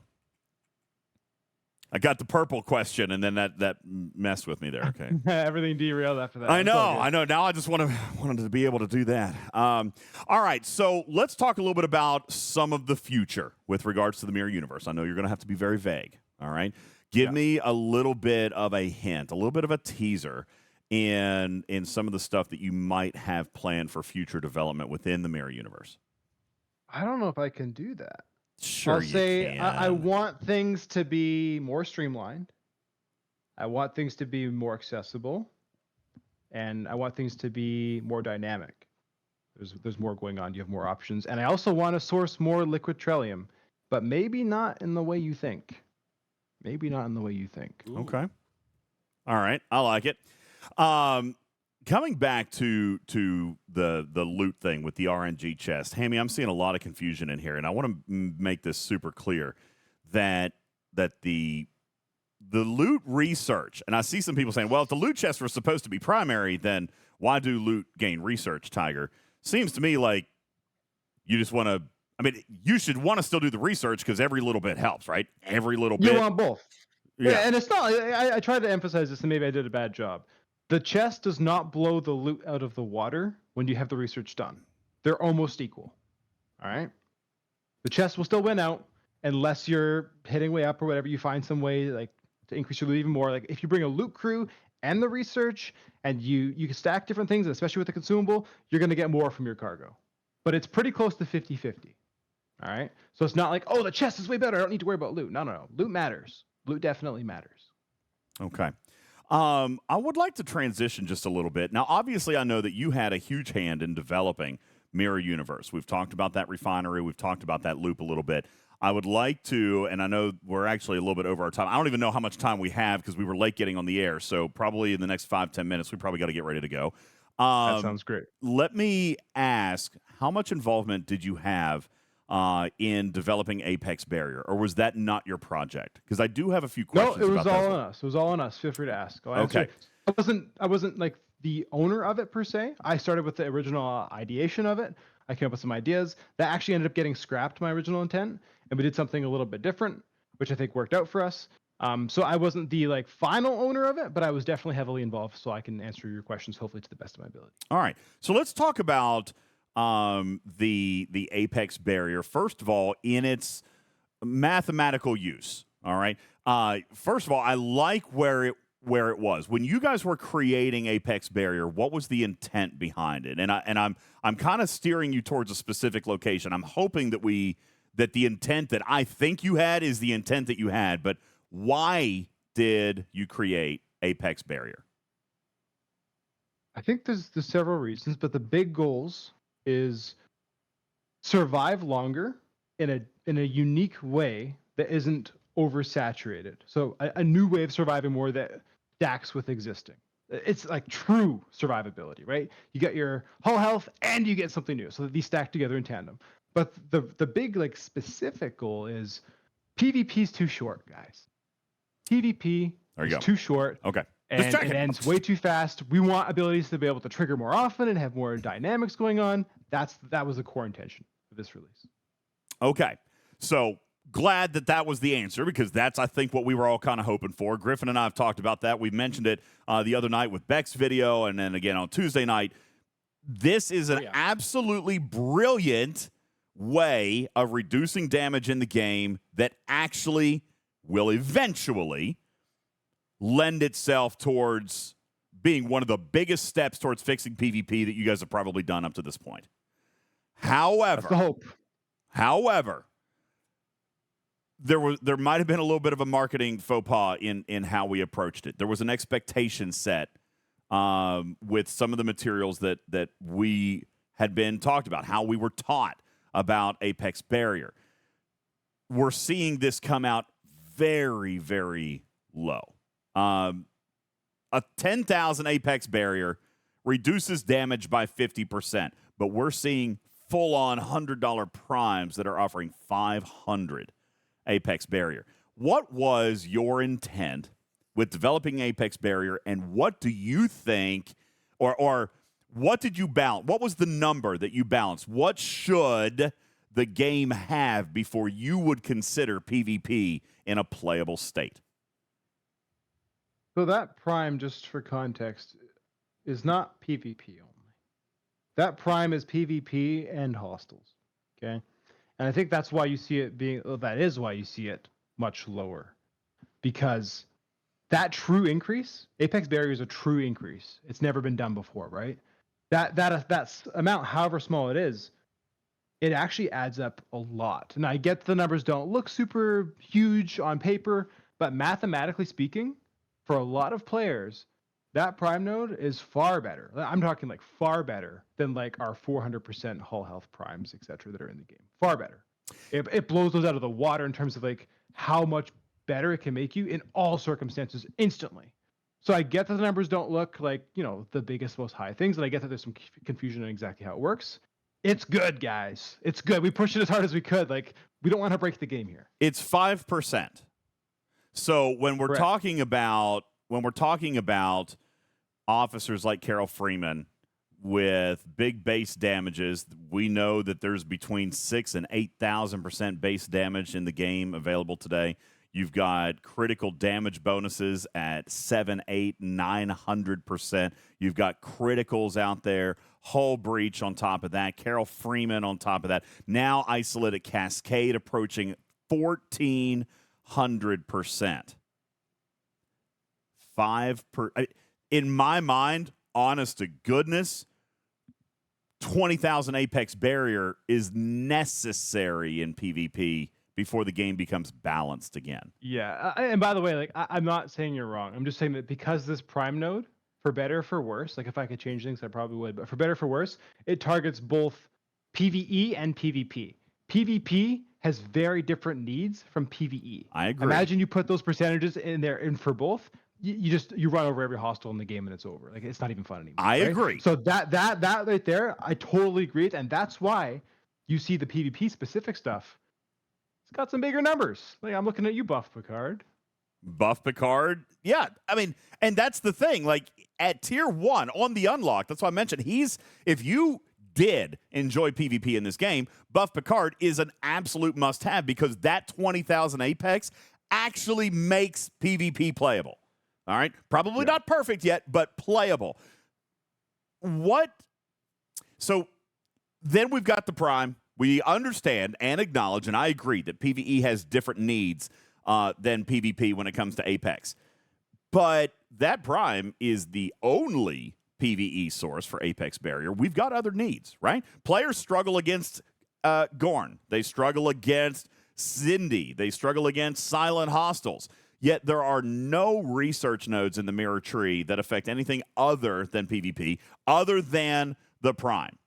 If this was intended to be a game-wide feature, why is it not impacting any PvE target in the game at this time? Yeah. The intention on launch was definitely PvP. That's not to say that it's going to stay there forever. And I'll be like blunt about it. We probably played it too safe on this one. Sorry, guys. Like, hey, I love this game too. I want to be giving you guys the best possible stuff. And yeah, I think that's probably a bit of a miss, right? I'm not going to throw anyone under the bus. I'll take responsibility. I feel like that's a node that could have been tuned better to the needs of the game, honestly. Okay. And I apologize. And we're looking into it. Like, what can we do with it, right? It's very hard to change things once people have paid for them and they invested. Like, don't get me wrong. The node is good. The node is good. But could we have done more with it? Could we have added other nodes to the tree? Of course, there's a million things in hindsight I would love to change and make better in this game.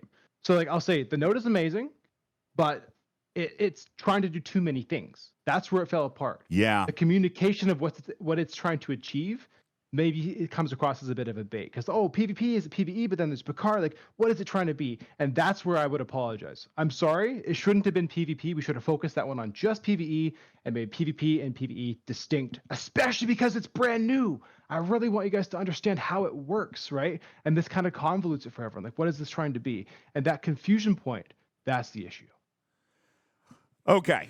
And to be completely fair, we cannot forget that the ship skin that came out, for example, the Pylon, boy, that ship skin looks beautiful, by the way. Looks great. And that did also, it gave us a buff for PvE as well, though it was also at that same 500 amount as that Prime. But and the 500 is good. I stand behind that 500 good in PvE. Like, I'm not saying that's bad. That's actually really good. But not when we mix it with PvP. PvP is not the same as PvE. I can see that. Now there is other concern then. If PvP does have different scaling needs, then it seems as though the other PvP researches were tuned around the Prime, because the PvP researches are also very, very minuscule amounts when compared to something like Buff Picard. So yeah, I agree, Jonathan Ingram. The PvP nodes are also really, really small and probably need to be tuned a little bit if we're actually wanting them to be significant players in balancing PvP. Now, I will say this, as much as the chat is kind of going after Apex Barrier right now, I do want to point out that was a very creative way to take a step towards fixing PvP. I do think I agree, Tiger. You guys played this one a little bit too safe, but that does, I guess, open up opportunities and doors for you guys to be much more liberal with this thing moving forward. But I will remind you in the chat that fixing PvP is not a problem that Scopely hasn't been looking at for what, Hammy? A year and a half now.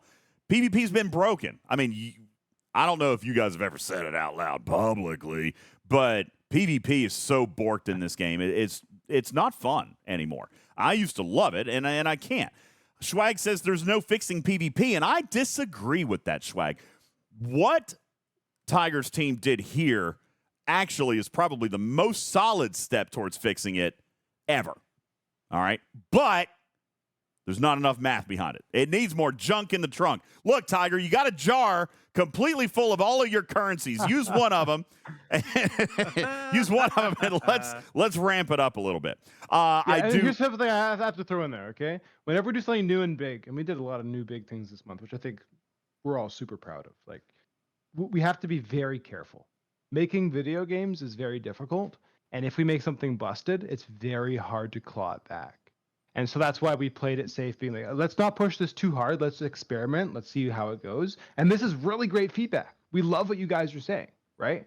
And so we're going to look into that. I can't promise changes, but I can promise that we're doing our best to make the best possible game. And what we were planning for months to come will change to adapt to what everyone is saying. We want to make a strong game, right? It's not Scopely versus players. A lot of us are players who love this game. Dude, I get hyped talking about all the things I want to build in this game. I get excited. I love playing this game. I love working on this game, but we don't want to break it. We don't want to break it. We want to be delicate with it. And sometimes we're careful where we should maybe push harder. And now we know, right? And we're going to learn from that. Now listen, we can tell him, chat. We got to be careful about what we ask for here. We can tell him to be rougher, all right, play harder, but then you get things like Carol Freeman. Okay. All right. Yeah. I mean, listen, we can say go crazy, but then you get a Carol Freeman and it's all over again. Okay. So we gotta be a little bit careful about that. Yeah, for sure. Yeah, Carol Freeman, guys. I mean, it's just like we don't want a pendulum bold, situation where we bold. swing one way or the next, right? We want to try to find a good balance. Yeah. By the way, Jada, I don't feel like Isolytic breaks the game. I like Isolytic. I think Isolytic's fun. But you know, that's just me. All right, we are getting ready to wrap up on our time. Here's what I'm going to do. If Tiger's game, I'm going to give you guys the opportunity to go 5 minutes. Yes or no questions only for Mr. Tiger. You guys can throw them into the chat. Love it. Griffin will help me sort these things out. Yes or no questions for Mr. Tiger in the chat. I'm going to try to watch these. I know you guys are going to go a little bit crazy, but I'm going to do my best to watch these real quick. Canine Tooth says, yo, Tiger, G7 next month. No. All right, he said no. Even if it was coming next month, I'd still say no. I will lie. I can't say. So if I say no, you can come on. You could have played it a little bit more coy than that, dude. You're like, no, just no. Who's to say? Are you seriously going to consider allowing purples to kill purples in the mirror universe? Yes. All right. Insidious one. I feel like this is not a good question to ask. Is there any G3 content coming soon? Listen, I've kind of already told you that's probably not going to happen. But is that a question you care to answer, Tiger? I mean, I think you already answered it, DJ. And that's about as official statement as you're ever going to get, community. All right, there you go. Jonathan Ingram says, can you clone DJ's base and create an event where the entire galaxy gets to raid DJs? Oh, yes. Thanks. No. This is a good one. Snack Attack asks, yo, Tiger, have you ever thought about introducing station skins into the game? Yes. 100%. Nice. Will there be armadas Yes. in mirror space? I can't answer that. Okay. Let's see. I'm still going through. Ooh. Nut says, yo, can I get that artwork of Mirror Kira as my screensaver. That's wonderful art. How much? I would buy that T-shirt. That's great art. Did you guys? How much interaction did you get to have with the art narrative team when they were coming up with the art here? Because the intended Kira on the cover of the game, Hammy, that's good art, man. That's real good. I gotta say, our art team's incredible. I look at what they're doing and I admire it, but like they don't want my feedback. They know what they're doing. They're insane. All right. You don't want to see Mr. Tiger's art. You see this beautiful art piece on your screen that represents me holding my currencies? That's not even close to what I would make. You'd see like a stickman tiger holding like 3 pixels, dude. You don't want me in there. So shout out to the art team. I'm glad that you enjoy it. I did actually. That actually reminds me, and I wanted to kind of come back. I'm gonna steal one of your questions, community. We have lovingly and teasingly, Tiger, referred to you as the lover of currencies. When you are creating an arc and you're looking at these currencies, listen, you've released some of the biggest ones in the game. Voyager had something like 12 or 14, and you said this arc there were 18 currencies. Is that what you said? 18 or 14? I was joking, DJ. No, you're not. Right. You're not joking. There's that many. Okay, that's not a joke. Let me ask, what is your basic philosophy behind the number of currencies? Alex and I have talked about this in the past. We've kind of got a little bit of a hypothesis about it, but you love your currencies. Tell us why. If it ain't double digits, is it even a good game? No, it's more a case of I don't really. I should actually be better about thinking about the number of currencies. What I tried to do recently is I tried to pair things together. So what I mean by that is you'll see in, say, Xborg Store, there's like, oh, it's not a brand new currency, it's just a different rarity of it. I think that like different rarities of currencies and stuff can add some really interesting depth to the gameplay and make there be like more rewarding moments. For example, oh, I killed that Zindi hostile and he dropped a cool bounty. That's a bonus thing I can get. Nice, right? Like I always try to bring those, and those always come with unique currencies. And that's honestly I need to monitor, because there's not like a limit on how many I add, minimum or max. It's just I try to make it as fun as possible, right? And this time around, I think that, okay, maybe there's a bit many currencies. We could build into those is great. That's supposed to help with that too. Like I don't want it to be confusing. I always want it to be familiar and have a ways of exchanging things and like make them feel like they're all connected, right? You don't have 15 unique currencies. You have like, okay, there's 3 different warp things. They all work the same way. And there's 4 different mirror research currencies, and they all work together. Like, I want these things to work together, but also provide that depth that I feel like a good game needs to offer. So I'm sorry, I don't mean to do these currencies. I just try to make the game as cool as possible. Okay, that's fair. I mean, we know you love your currencies. Voyager had a bunch. Oh, I love my currency. Yeah, you do. You like that. Currency lover, dirty currency lover. You know, right? Listen, just create a way for us to get rid of some of the older currencies that we probably wouldn't care about. Don't even get me started on that. Yes, please. Oh my goodness. Is that? Okay, I'm not going to say anything else, but yeah. Okay. Please, yes, make that happen. Please make that happen. Raj says, have you considered a reverse battle triangle in the mirror universe? Yes, and it wasn't love that feasible with question. technology. I love that question. It would have been amazing, and we did talk about it a lot, actually. No kidding. Was there a database reason why we couldn't pull that off, or? Just technology. Like, yeah, it's hard to make some of these things work. The game's old. 5 years old. We're working with all of our systems. Some of the stuff, it's not that it's not worth our time. It's just there's other cooler things we could give you guys. Like it's a cool detail, but like how much is it going to change the actual experience? And maybe it would, but it wasn't. It was too big for the time we were given to work on it, so it didn't end up happening. But we did talk about it. You know, let me ask you one last question regarding the currency thing, just because you're on that end of it, and you obviously sounded very excited when I said let's get rid of currencies. Is there? I mean, listen, we've talked about trade-ins, and I know that Scopely has decided not to write this, for the longest time. Can we just delete it? Could we just literally click a currency and throw it in the trash? I mean, I understand that would be cool. Yeah, I understand that if you guys don't want to offer conversions and all that stuff, there's a lot of math and all that stuff. But just getting rid of it. I mean, do you feel? And I know you're not an engineer, but do you feel the number of currencies in the game adversely affect the performance of the game? No, I don't think they do. I get why people might think that because, there's more of them, but I really don't think that that's the issue going on in terms of like lag and anything like that. I really don't. There's other far greater problems. That said, would we want to give people a way to get rid of those? Because not about, let's leave performance aside for a second. It's confusing as a human being that's living in this world when you scroll through a list of hundreds of currencies, right? Oh, that event was like from 2015 or whatever. Yeah, no That's a doubt. lot. I totally get that, right? So something we talk about and something we want to do, and when we do it, we want to do it well. I'll say that, right? Fair enough. Last question, and I saw this, and this is actually from a number of players, and I know we're over our time, so thank you very much. Last question from the community. As the game expands and we've needed more and more ships, and we've earned more and more ships, what is Game Design's perspective on adding additional ship docks? Ooh. I love it. Sounds like you were a little surprised with that question, so not on the radar currently? Well, it's very dependent on where you're at, right? In the game. If you're early level player, it really depends on where you're at. There's so many variables. But no, it wasn't on my personal radar, but like I'm one designer. There's a lot of us working at this company, right? So Fair I'm not enough. going to say it's coming soon or not, but I think it's a cool idea if there was a real strong demand.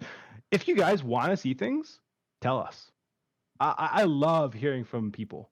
And so if there's something you guys think would be amazing for this game, whether it's dry docks or something else, the more visibility we have on that, the higher the chance of it actually happening, right? But if it's just a couple people who think it, it's hard for us to even see that and acknowledge it. So that's why for me, it's like, oh, is that something we're really working with? And is that something we really want? I haven't seen that like widely spread. Good to know. Jason actually points out that there are still plenty of letters in the alphabet, man. So you guys have room. All right. Yeah, let's go all the way to the max. Dry dock Z, and then go AA after that. That's right. Why not? All right, ladies and gentlemen, we've had an absolutely amazing time. Hammy, we haven't talked to you very much. I'm going to, at this point, allow Mr. Tiger to make his graceful exit. And thank you so very much, first of all, for being extremely flexible on the showtime tonight. I know I really screwed that up. Thank you so very, very much for offering to come back. He was here on time, and I wasn't able to pull it together. But ladies and gentlemen, from Scopely's game design and the creator of Apex Barrier and the Mirror Universe, I give you the one and only Mr. Tiger. Thank you so very much. Thanks for having me. It's been amazing. I love you guys. This is awesome. Let's do this more. It's been a great time having you. Thank you so very much. And we look forward to having you again. As a matter of fact, as the Mirror Universe continues to expand, I would love to have you on more because we haven't seen everything yet. The next month is obviously going to bring a few more key aspects to this feature. Think we can get you back in a couple weeks to talk a little bit more about it? That would be amazing if it works out. I'm not going to give my word on anything. Times are super busy with us trying to crunch through it, but if I can, dude, I'm always down for this. I'd love to have you back. Design. I love talking about features. Let's make it happen. Thank you very much. I really appreciate it. Ladies and gentlemen, Game Design's Mr. Tiger. Thank you.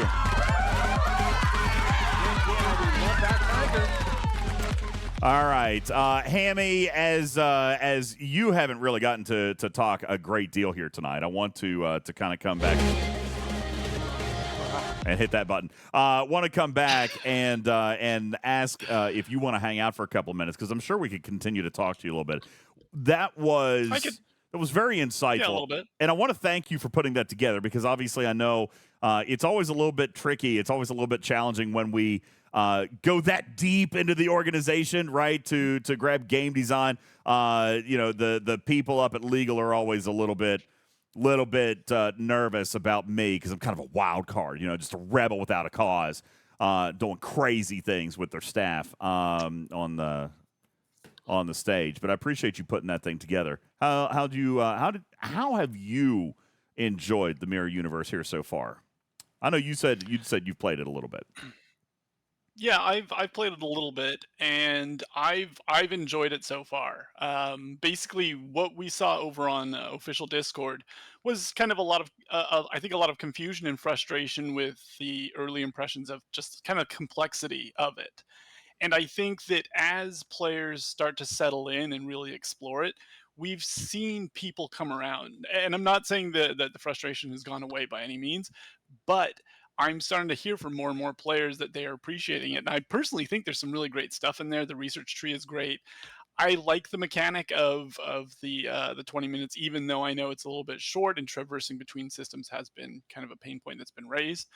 But it's interesting to me. It feels like something that needs to be explored to really be kind of understood, and I'm having fun with it so far. And I wanted to jump in on this point. You're all, if you want to do like a preemptive eye roll, so you're all warmed up and ready to go to react to what I'm going to say, feel free. Get all set. I don't want you to strain your eyes accidentally by like I am beefing up my miner to get in there and try and mine as much as I can. I'm doing it, baby. I'm doing it. I'm going in there. Get that 60,000%. Get boom, in there. Boom. That's it. I'm going in. I got to do it. I love that there's the option, even though it's not the most optimal way to do it. That is the most ridiculous thing I've heard all day. Just I told you to press that eye roll. I'm just throwing that out there. That's terrible. Okay. Yeah, Vic says, I just rolled my eyes so hard, I am now permanently cross-eyed. All right. Mining is part of the game. Hello. No, It is. Remove mining. I'm on the Alex train now. Remove mining. No. Let me ask this, because you had actually mentioned this, and this was actually something that I'm really, really glad that you brought up. You had mentioned that there was a lot of confusion early, but as people are kind of figuring it out, that they're coming around to this being something new, something a little bit different, and potentially enjoyable. We had actually talked about this, Griffin, on the show. Like, I don't even know what night it is. What is today? Today's Thursday, so Tuesday. Thursday, yeah. No, Tuesday. Arc launch week. Hammy, I'm sure Arc launch week for you is the exact same as it is for me. It's bananas. Kind of just pure hell. All right, is pretty much what it is. It's busy. But that being said, Tuesday, we were actually talking about the complexity of this arc. And let's not pretend it's not complex. It really is.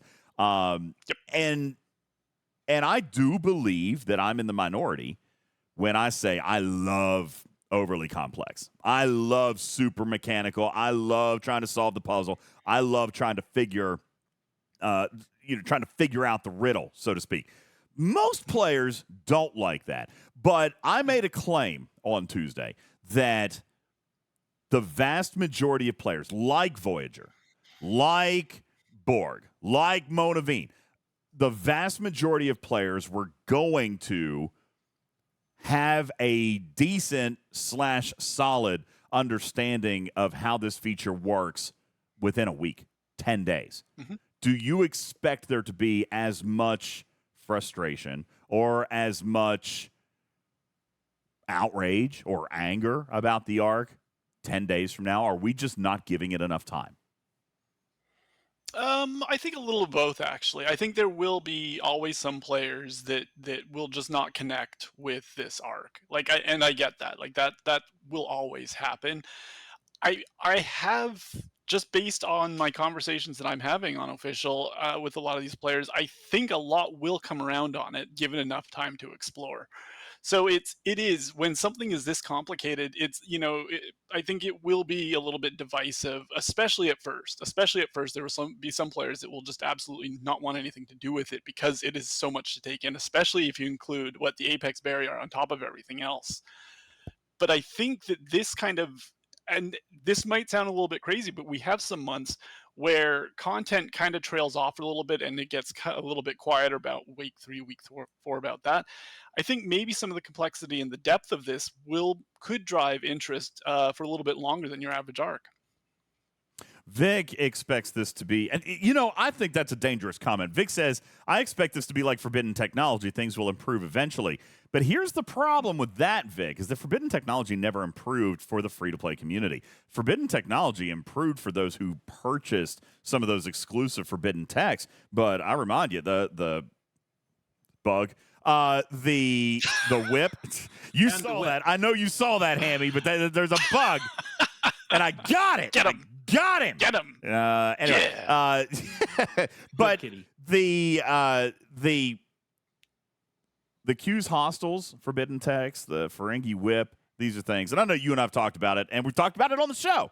Probably don't have anything more to really say about that, but those are things that still have not become fixed in this game. So I express concern drawing that comparison. I want to point out one thing very quickly, and then I do have a series of questions for Hammy. During the interview, I saw a lot of people who are asking questions about the events. I intentionally did not answer or did not ask those questions at that time because Tiger doesn't write events, okay? Tiger from game design created the feature and creates how it works and creates the math, the refinery. I actually would be totally willing to go through some of those questions regarding the events now with Hammy because he has more interaction with the live ops team who are the ones who write the events. Tiger doesn't write the events. So that's why I kind of filtered through some of those questions, okay? That being said, there are a lot of questions that they wanted me to ask Tiger, Hammy, about if he's doing the 3 every 3 days, okay? Mm-hmm. Then why is there an event calling for an event calling for a run every single day? And I feel like that is a totally fair question. We've even talked about it in the dev chat. Bad Wolf says, so you're saying the accountants run the game? No, that's not what I'm saying. I'm saying that the arc runner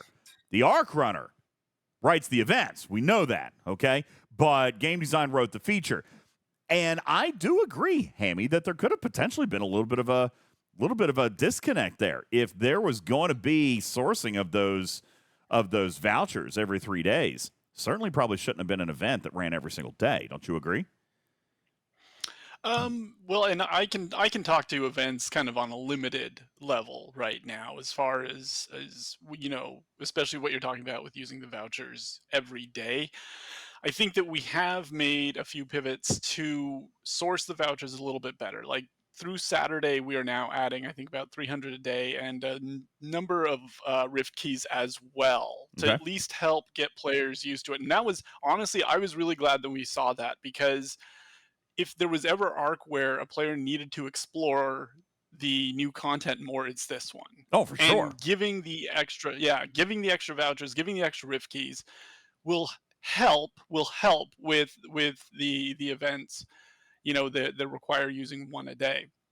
Now, what the plan, when the extra boost kind of ends on Saturday, then that's a conversation that, I'll have to have and see what I can find out. But in the interim, I think just showing that we did pivot to give more vouchers and source more to the players kind of eases the difficulty of the event of, using 1 a day. I would agree with that. And I appreciate, and I mentioned this on Tuesday, I appreciate that Live Ops agreed to source more of these vouchers on a daily basis through the weekend, because this is a feature that players are wanting to kind of get into and play a little bit. But I kind of reference back to the chat. Quality says the vouchers have to continue, or this feature can go south quickly. On the other hand, I don't want it to be. I don't think it needs to be sourced as heavily as, say, wave defense directives. How many of you guys are sitting on 10,000+ of those? No, that may just be because I don't play them enough. All right, that's possible. I don't play wave defense enough. Maybe that's my problem. That being said, I agree with quality in the chat that there needs to be a surplus of these vouchers to get in. I understand that Tiger wants to kind of limit the access to it,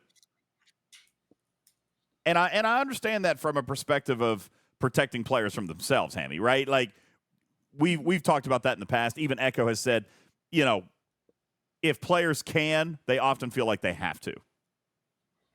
And so I understand why Tiger's kind of putting the bottle cap on that, but at the same time, there is a need for that, and I think it's more than just through Saturday.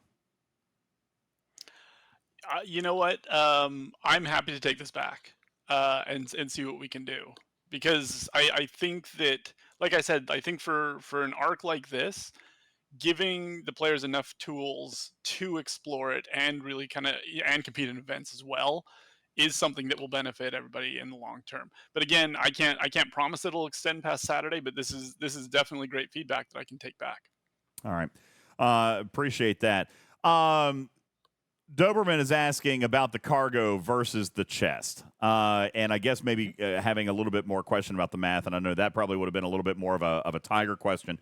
But he did say that when the research came full circle, that there really still would be just as much value in the hostile loot as there are from the chest. When you're going through and hunting these things, are you suggesting that players should be focused on loot when they're kind of going through here, like with loot crews or PvP combat crews, hostile grinding crews? What are you flying in the Mirror Universe space? Oh, that's honestly okay. Now I'm a little bit ashamed. I'm using my Sanctus, which is my baby. I love her so much. I love the Sanctus. And here's the thing: I have not on Arc weeks. I get so busy that the current crew I'm using. I think I'm using Pike, Moreau, and E Data right now, because I haven't been able to set up a proper crew. I would want to probably bring 5 of 11 over for sure to start maximizing the loot. I would maybe even bring E Picard to get more loot and increase the isolytic. So that's some of the things that I would want to try, but I haven't had enough time to really kind of dig in. But I'm going after the hostiles, but like I said, my next plan B is the mining, baby. I'm going in. I've got a war miner set up. I'm just saying, in. DJ, dumb question. Hammy's a miner. God. Yeah, okay, fine. This is going to sound maybe kind of silly, but I'm having so much fun. I'm using the Freeman HG Wharf. And who's the last one on there? I think either Lorca or it'd be Lorca. Yeah, Lorca. On my USS Beatty. Fix yourself. It's my war miner, and I love it. I'm going on the attack. Yeah, we have heard about your war mining. Caledon is talking about your war miner in chat right now. Ladies and gentlemen, I would like to welcome a surprise guest to the stage. Let me see if I can find Your Majesty's button. Ladies and gentlemen, sneaking in backstage, digital content director Beck Likes Leaks is on the stage. What's up?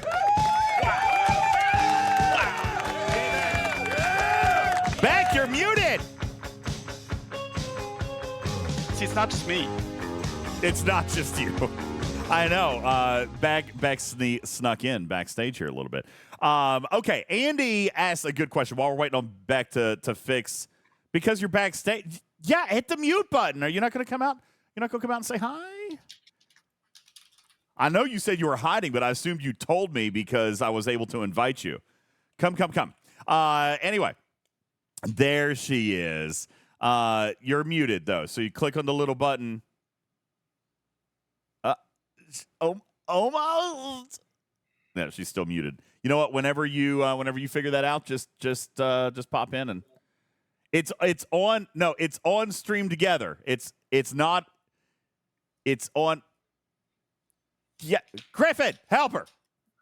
Leave her alone. She's fine. She turned on her camera, so she'd see. If that were the problem, she'd see the mute button right. Yeah, there. no, but there's a mute button. I can see it. I can see the mute button right here. I'll show you. See, I see the mute button. I know she's muted. Look here. I'm setting it. Why don't we try your mute button and see how that works? No, it's not mine.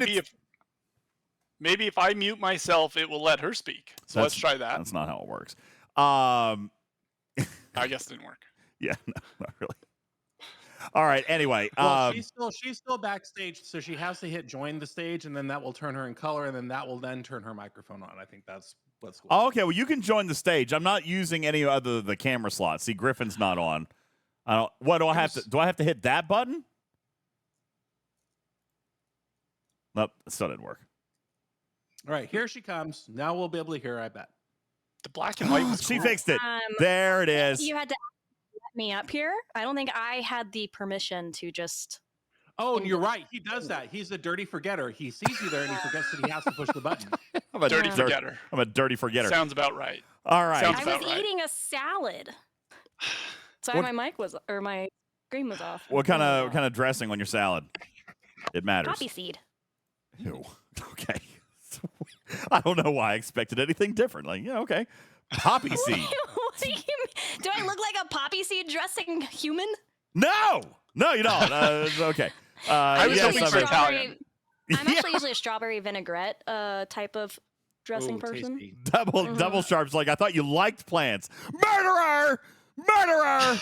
I don't right. know if you noticed, but Tuesday we launched Mirror Universe. So Oh, by the way, Hammy. I like that. That's good.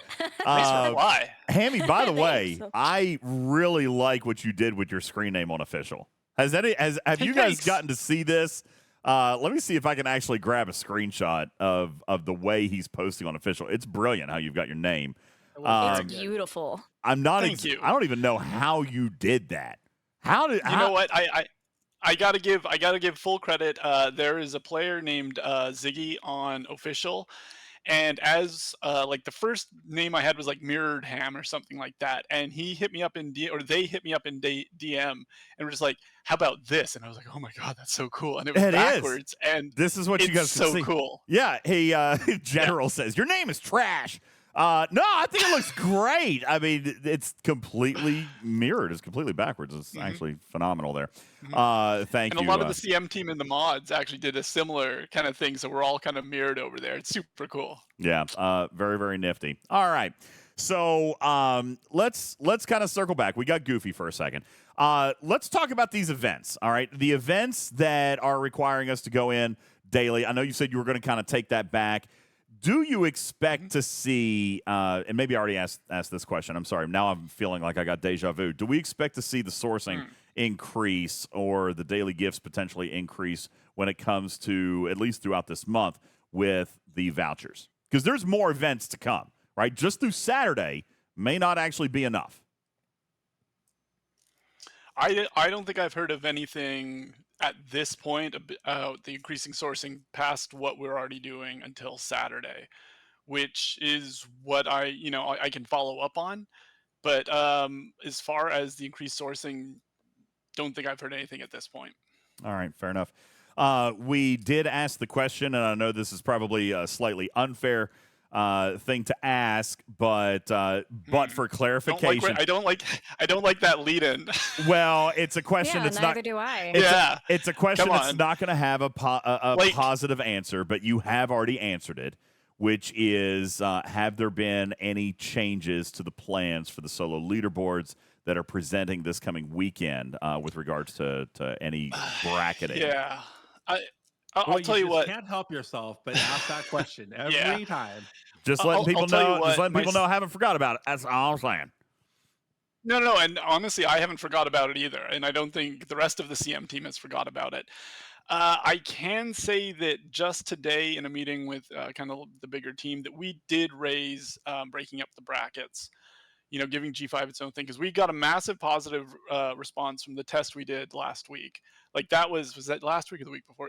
Anyways, really positive. The test was really, really well done. But again, it was a test. We did raise that feedback again today to the team, and we even included the idea of kind of breaking up into each ops brackets. Either have all the 61s together, because what we heard, and I think this is on State of the Game with Rev, that we talked about the region difference, and that was kind of one of the things that complicated that type of XSLB. So we do have that type of feedback that we're taking to the team, and we're trying to look at different things. But like you said, the ultimate answer is that for now, I think the vast majority of SLBs will be remaining the same. That's not to say we won't keep pushing to see what we can get done, but I haven't heard of any big kind of shifts like that. And what was Rev saying last week? Like breaching the dam. Like, that's not where we are. Like that's not where we are. It's not where we're in. But I'll go back to what I said last week too, which is it's still positive movement just to see it done, for the first time. All right. With regard to sourcing this month, as I have already indicated, I do, and we haven't talked to officers yet because there's been a lot to go over, Griffin. But Buff Picard seems like if you have any enjoyment in PvP whatsoever, Buff Picard is going to be a must-have this month. So that being said, particularly for those G5s out there that might be quite upset that they don't stand a chance in the SLB, there will still be heroic SMSs as well, right? Yeah. Yes. Say yes, Hammy. I believe there might be, but I don't know enough at this point to go with a hard yes, hard no. Unless Beck has any more information I'm going to vomit. than I do. I'm going to barf. I personally can't speak into events because I don't talk very much on the live ops side anymore since I've moved around a little bit. I'm more on the product side, so I don't really look at those. Yeah, best I can do. Yeah. Best I can do is go back and try and get more information about, because I know that you had like a 3-stream streak without having to come back to us. Oh, Oh, man. Well, here's the thing. Well, okay. Okay, I get it. Just let him go, and he doesn't have to come back. Yeah, how about that? I'll take my pen and go home. Echo Spirit lives on. I'll Yes. throw you a line. It is in the event calendar that there is an SMS. Oh, this thanks. weekend. It's in the Okay, good. posted, See, published event calendar. I guess I should read about that Thank stuff. you, Griffin. I appreciate that. Yeah, that makes sense. See, Griffin answered the question. Thank you very much. Appreciate that. Yes, we got an answer. We got there. We did. Eventually, we got there. Thank you. All right. Oh, man. Let me see if I have any other questions in the chat, because, Hammy, I wasn't really actually prepared to do a big segment with you, but I appreciate you hanging out. It's been a lot of fun. I always enjoy having you around. So I actually I did see this question. Now, Andy, I'm actually prepared to kind of answer this one. Andy writes, I don't understand. Tiger mentioned earlier that 500 Apex barrier is good, but you have Mirror Picard with 10,000. Remember, he was talking in context, right? PvP is buff Picard. PvE is what he was talking about with the Prime. So, and I agree, mathematically, there is a significant difference there, okay? There is a significant, a massively different. I agree with him, in fact, that Prime should not have probably been in its own form a Prime. Like, there should have been, something separate for PvP or whatnot. So, I mean, but I don't want to say what I'm thinking, because then people are going to be like, oh, well, they'll just sell it twice. That being said, they are doing very different things, and they should have been treated differently. So, hey, thank you, Dark Tree. Appreciate you popping in. Voltron says, hey, Hammy, are we going to have an opportunity at this month's Rare Officer, or is it going to be a little bit more challenging like it has been here recently? Rare Officers used to be able to be sourced through a meta and a battle pass. Are we seeing a return to that this month by chance? I haven't heard anything at this point. So again, this is stuff that I can go back and get, but I don't think so. But I can't give you like 100% yes or no. And I wish I had more answers. I wasn't kind of the same way that you're ad hocing these questions. I don't have questions prepared. Like we're just kind of BSing here, guys. Yeah. Like I thought I was just gonna hang out in chat while Tiger answered all the hard questions, but you sprung some gotcha questions on me. I know, really. So maybe we should just be talking about like our favorite flavor of yogurt or something like that, like or pineapple on pizza, which we should have asked Tiger about. No, we don't. No, that's not. I don't entertain that question because that's a terrible, horrible, offensive question, and I don't want to upset anybody with it. So. That's right, Blue. Bob and weave. All right. Wardod wants to know when I am going to release my pack. I don't know. Now that I've got some things to sell, I could actually think about it. I haven't gotten around to it for a while. Just kind of BSing between the two of us. Divine wants to see your pen and paper. Did you draw a picture? Or did you actually take notes? Oh no. Did you draw a picture? Or were you trying did you write cuss words? Okay, this is it would be hilarious every time you bring up a question that I'm not sure. I'm like, this just rumbling into my. Okay, this is going to be. I am not proud of my handwriting, and I'll just give you a quick story about why I'm not proud of my handwriting.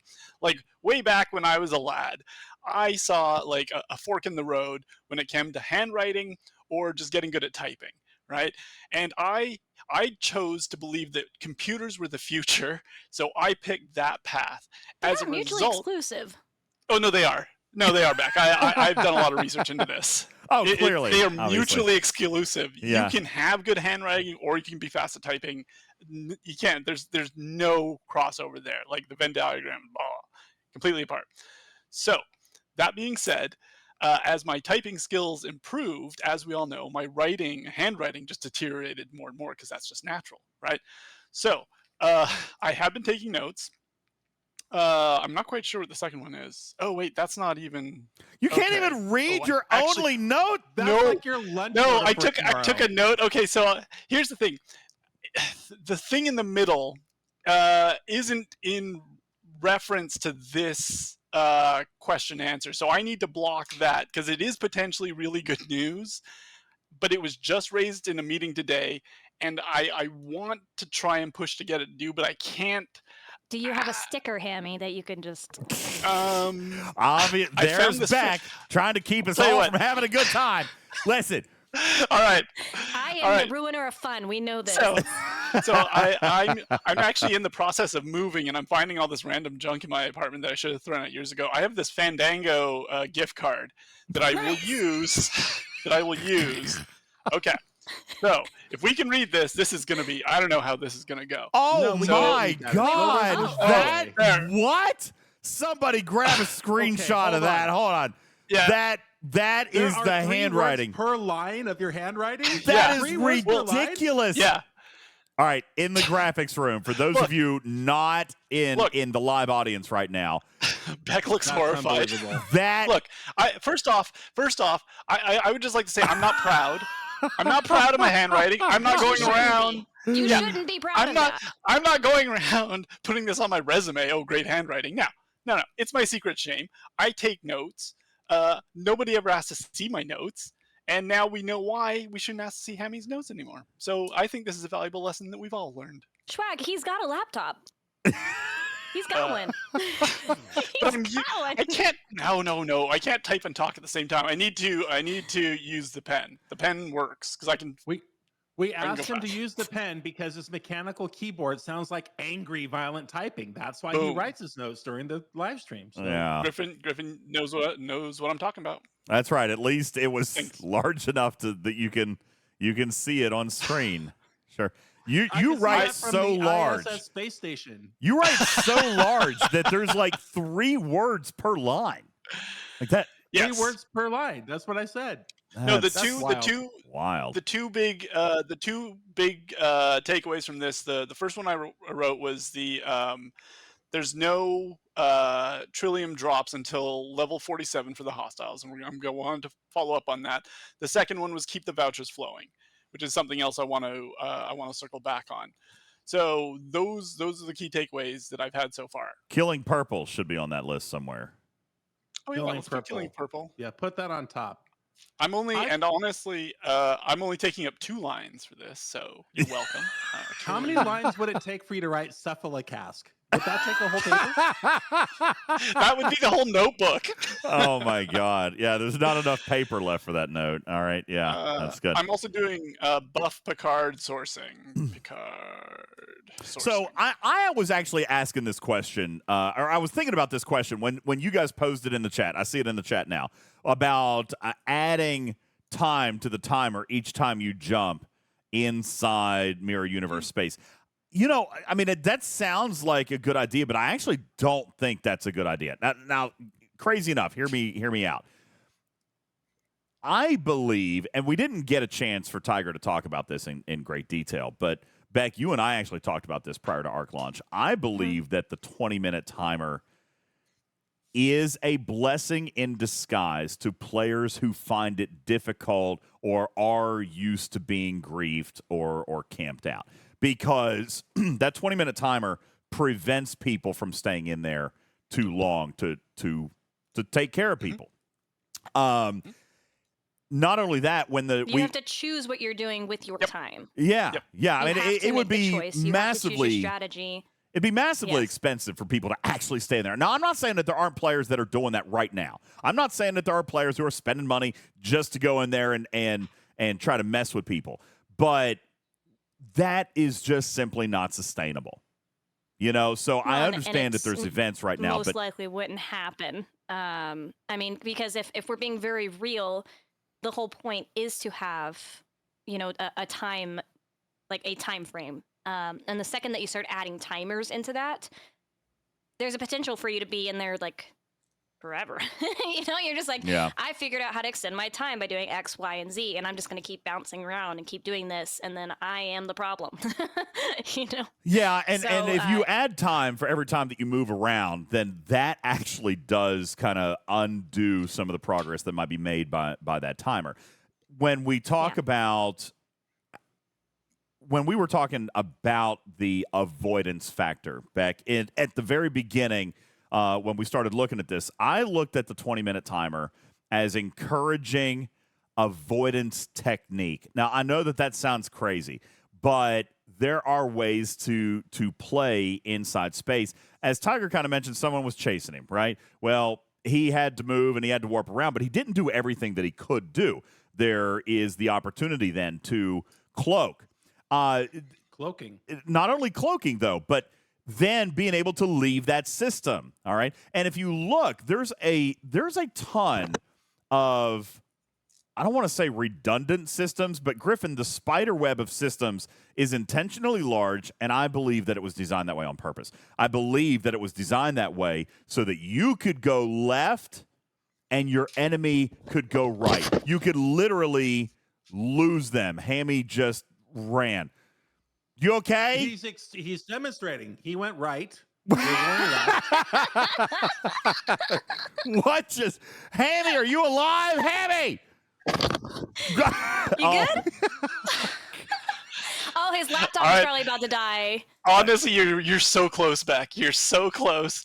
My mouse died, and I didn't have the right cable. So I wouldn't run like that for a mouse. Since DJ, I ran through a lot of scenarios in my head, and I probably picked the worst one as usual. Like DJ specifically said, "Now Beck, I'd like to talk to you about blah blah blah blah blah." Right? That's what I was hearing, and I just heard Beck and then blah blah blah blah. And so I'm like, okay, this looks like my opportunity to save my mouse, right? And so I could have turned off my camera, forgetting the fact that we're on camera. The only thing that would have made it better is I would leave my chair so fast that it spins around like a cartoon or something like that. That's the only thing. No, Yeah. I think the best part was hearing it and hearing the. It was very loud, wasn't it? It was ridiculously loud. Hamsters like to scurry, so I just like scurried to my living room, grabbed my cable. Yeah, so yeah, that was a quick scurry. What I will say to your point, DJ, and then also like a couple things in the chat. While the option of like adding time as you're going through would not be an option, I mean, the team is watching these next few weeks to see if 20 minutes is the right time overall. You know, that is a thing that we're watching for, right? There's a lot, whenever you bring in, you know, I'm referring to this as an expansion, like a DLC, like in-game expansion that's been released. When that happens, I mean, this is the first week. We haven't even had a week. It's day 3. Right. You know? They're going to be watching all of this to see, like, what are things that we can do? And one of those things was 20 minutes, like, the right time frame? Like, is it 20? Is it 25? Is it 30? I don't really see it going up much more than that. Divine points that's out one of those that things, he can see I had influence on this because I hate grinding for more than 20 minutes at a time. My attention span's about 13 minutes. So, yeah. Well, you said seconds wrong, pal. Yeah, second. I don't like it. But now I do see people in the chat. Now, let me ask a question. Let me ask a serious, honest question. You've got very influential people. Sorry, pointed the wrong one. You got very influential people in the chat. You got Beck. You got Hammy. They're both here. All right. Why do you guys want more time? Because we have talked about, like, right, the whole add-on or like the whole big, you know, reducing screen time conversation. Like, we've had that. So why do we want more time? No, so that's a very fair question. Like, what are the things that you are wanting to accomplish within the time? Like, and what would more time do for you? Like, I get the warp thing. Like, Tiger already talked about the warp thing about, it's kind of like the, ideally, if tech could allow, it would be, you know, you click the one and then you do have to still wait the physical time, but you don't have to micromanage the clicking. Yeah. And I know that's kind of like a pain point there, but as they're looking at these timers and whatnot, like, what are those things? I'm watching all the chat.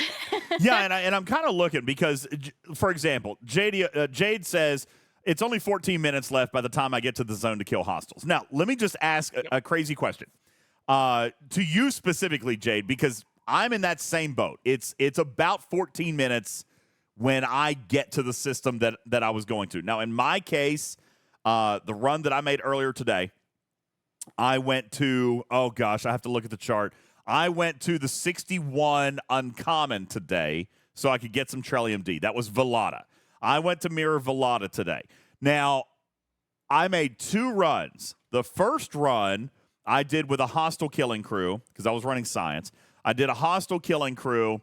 I only had 14 minutes, but by the time I ended my run, I had probably less than 10% whole health left anyway. And that to me is probably like a sweet spot, right? I don't want to die because I lose the loot, which we have learned now, okay? Very unusual mechanic. Probably should have asked him about that, but I kind of like it, all right? But the fact that we're losing our loot to the hostiles is a first time. That's a new change in the game. So you don't want to die. But then if you're going up and you're doing 14 minutes and you still have 85% of your hull remaining, then were you hitting big enough targets? Because, again, I remind you that the loot comes from the loot chest. I'm going to pop it up on screen here real quick. If you're hitting a target, let's say you're hitting the 45s, and you're going 14, 15, 16 minutes, and you still have 80% hull health, then shouldn't we be popping up to try to get that 18? Now, granted, maybe there's not enough hostiles. All right, because look here, you look at the chart, and maybe this is part of the problem that I'm seeing now. There's a hostile jump from 45 all the way to 51, and as Putz will tell you, because he tried this the other night with Blue Mandalorian and Jules' help, he tried to go up and hit a 51 and got squished. So there's a big bracket. There's a big break there for some of those hostiles. And, maybe you can slaughter a ton of 45s, but you can't kill 151, and there's nothing in between. That's right, Biker. I see that. 40 to 45 is a big jump. So maybe that is more specifically the problem. But, yeah, I ran, and maybe I'm just at a sweet spot. I was able to go, and after my 14 minutes, I had less than 10% whole health, and it was about time for me to go home anyway, And so I kind of wonder if there are tools or something that would allow you to do something in which, like I saw in the chat, Beck, they say they want a 5-minute loop. Well, it can be, I suppose, if you're hitting the appropriate target. Or, Griffin, does the appropriate target exist? That may be the problem. It does. You think? It's just finding it, and it's about having the patience to get to where you're supposed to be. This was Tiger's whole entire point, is that if you are, it's like you just said, you're 1 or 2 more jumps away from multiplying your results by a factor of 10 in less time. And part of the fun in my personal game has been the cloak and dagger, avoiding the hostile, the enemy alliances who are clearly trying to chase me from one sector to the other. That is fun to me. That reminds me when I first started playing the game and the auto hostiles were coming in to get me in level 5 systems, and I was crapping my pants because I didn't want them to touch me. I kind of agree. I kind of, in looking at the chart, I wonder if Shorts is kind of right. 45 to 51 might be missing the right target. I mean, really, truthfully. Well, there are 48 systems. Let's get that right.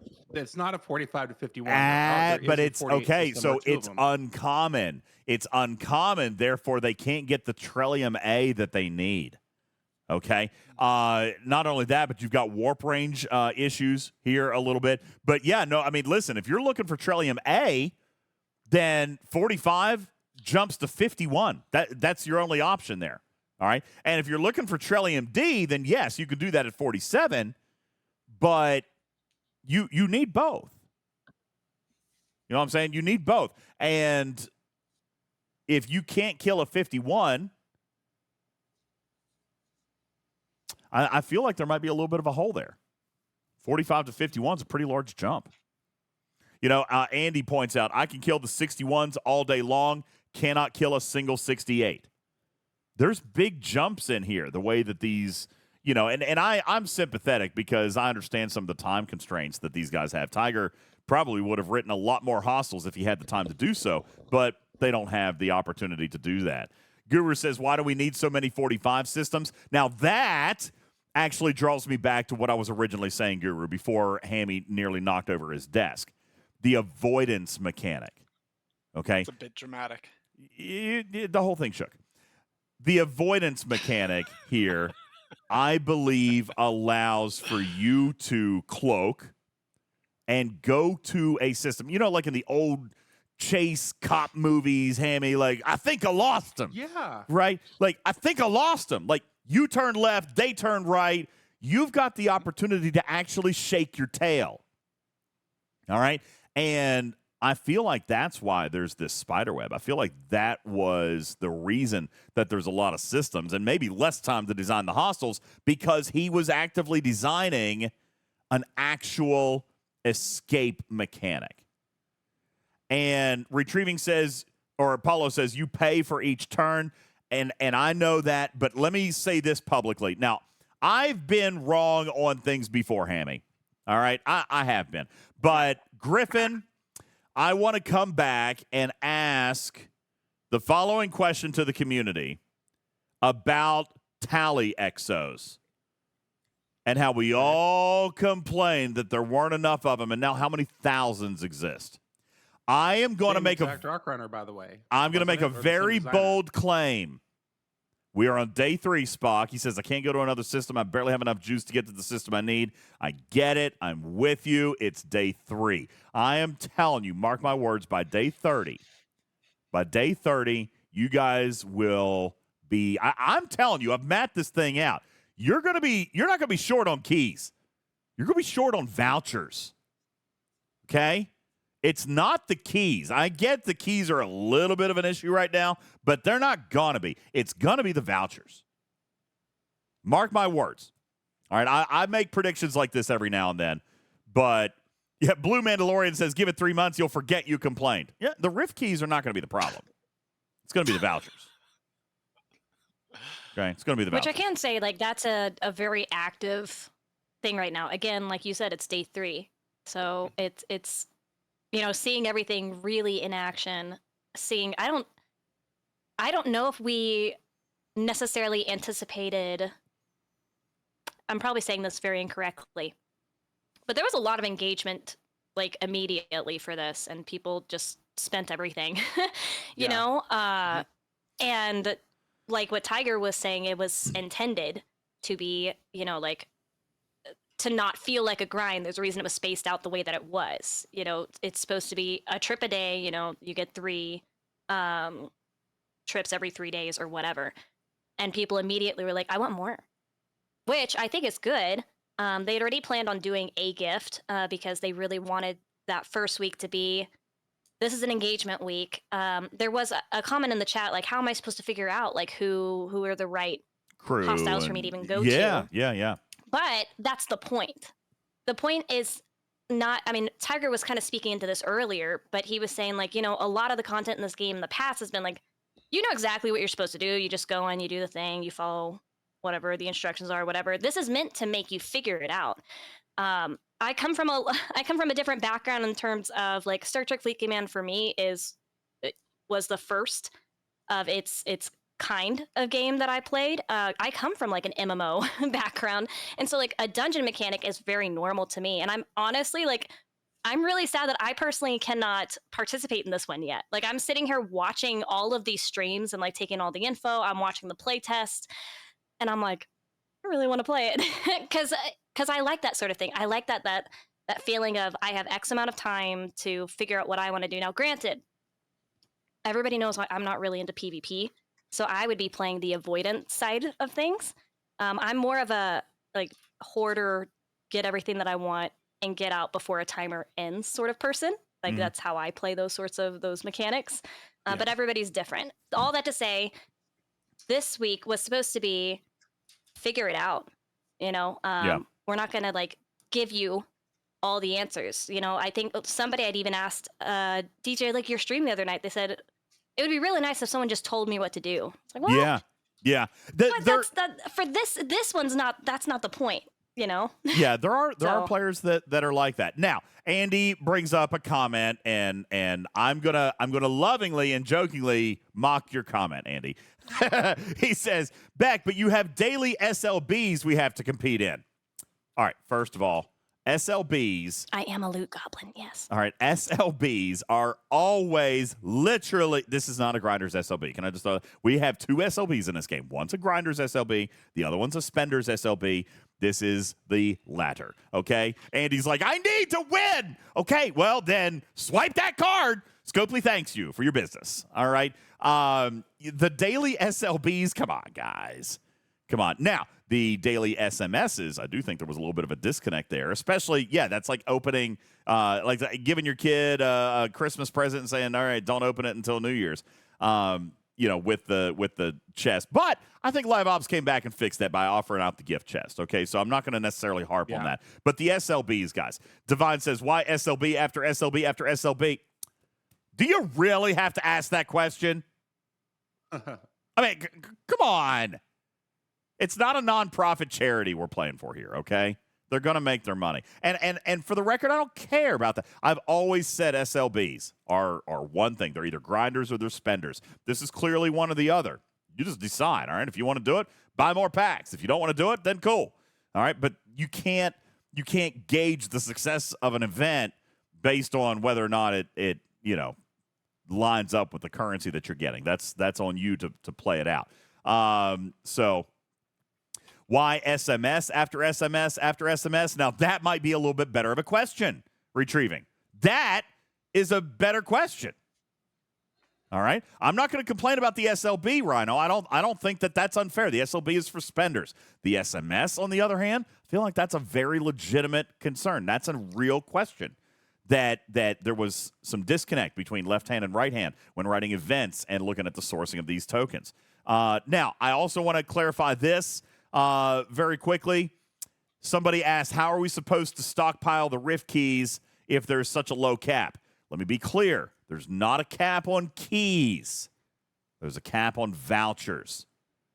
And if you're confused about that, you can thank Mr. Tiger and his 14 currencies. Okay.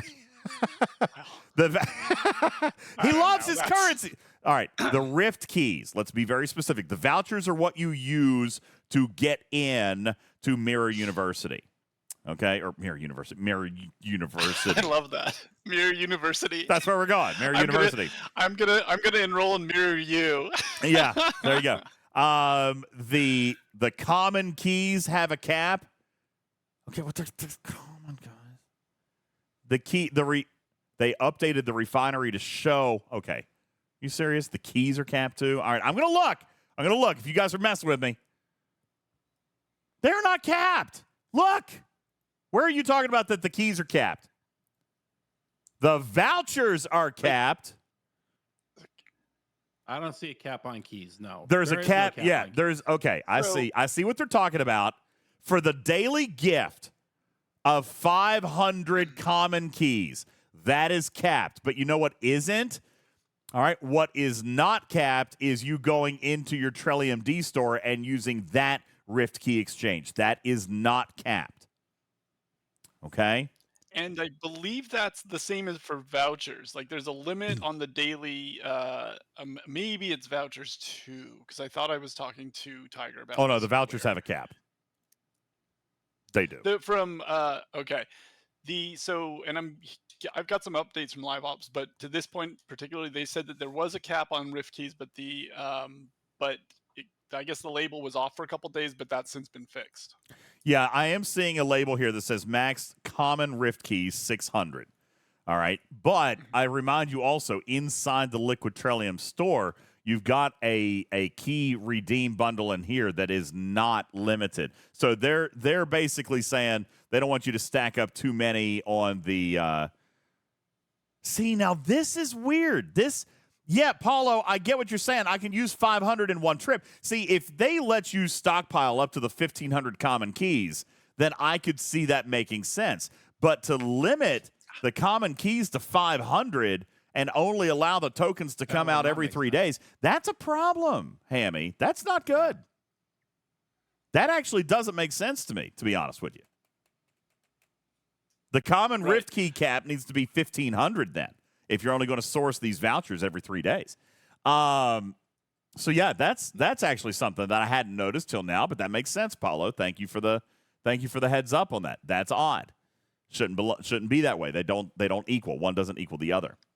All right. The common claim is every 24 hours, Mimi. But if you have too many common keys, it's not going to let you. It's not going to let you claim it. So then you could get to your third day and only have 500 keys, which is not enough. Interesting. Yeah, that's no good. That's a little tweak, I think, as well, that needs to be looked at. Wait, Beck has a hint? Oh, go ahead, Hammy. Sorry. What I was just gonna say, I took a note for the Rift keys, getting them pushed back 1,500. Also, I do have some updates, a few answers to circle back around from earlier. Not all the greatest answers you'll love, but they are answers at least. First off, Buff Picard will be the regular sourcing of SLBs and SMS. The second one was keeping the extra vouchers flowing. We're going to consider that for now, but we're going to see what's going on, and I'm in touch with people on the event side of things right now. And then the last one was the rare sourcing officer will be similar to previous months, but they are open to a discussion next month to see what we can do to change that up. Okay. Yeah, it's been a little while since we had some of the officers sourced exclusively through engagement and the battle pass, so it would be nice. Rhino is asking if there's going to be 3 full weekends for Buff Picard, or if this is going to be 2 weekends followed up by an incursion. See, last month you guys had incursions in the arc. So this month, I presume that we're moving back to a normal schedule. Is that going to put us back to 3 weekends of Picard, or are we looking at 2 and then a surprise? By the way, Becca says, love the quick answers. Thank you very much, Hammy. Appreciate that. Thank you for being in touch, and to the Live Ops team for listening in and responding to your messages as well. Shiz says incursions weren't in the arc. They absolutely were last month. Not this last time, no. Oh, was it the month before? It was a month before. Okay. But you'll hear about those. Hammy's got a thing to talk about them next week. So. Also, I think we're looking at 3 weekends for the SMS SLBs. Cool. Very nice. You know what? I saw this question earlier. This may be something that we don't have an answer to right now, and I totally meant to ask Tiger about this. Totally forgot. What's the deal with the Mirror Universe Exos? So I pulled some. They're gone. Can't find them. Please tell me these are not auto-activating exocomps, Hammy. I don't know if I've heard this issue about the Exos auto-activating. This probably would be a Tiger question. I can't believe I forgot to ask that question. I totally meant to.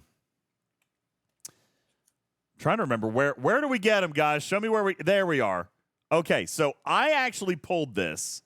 I'll put it on your screen. I actually pulled this, and I got an EXO, except now I can't find it to pop it. I actually got one of these in an RNG roll, but I don't know where it is. So you're not seeing it anywhere in your inventory? No, I meant to ask. And Mimi says, "Did you take a screenshot?" No, I didn't take a screenshot because I didn't think about. Come on. That's mistake number 1. There goes your ticket. Yep. Never happened. Yeah. I mean, I feel like. I don't think I took a screenshot, did I? Well, check. Just make sure. No, I didn't. Okay. I'll have to pay attention next time. But no, I checked everywhere. I checked Alliance inventory. I checked all mine. I could not. Saber says, "Well, your issue never happened then." Right. I know. No, I haven't heard anything about this in chat so far. So I appreciate you bringing it up to me. I'm gonna see what's going on with this, with whatever's going on with the EXO. Yeah, I don't know. I don't see them in my consumables tab either. I was kind of wondering if it was an auto-activated, but that would be really not good. Mm-hmm. Let me do a quick search and see what I can find. All right. Who killed all my ships? Who do you think?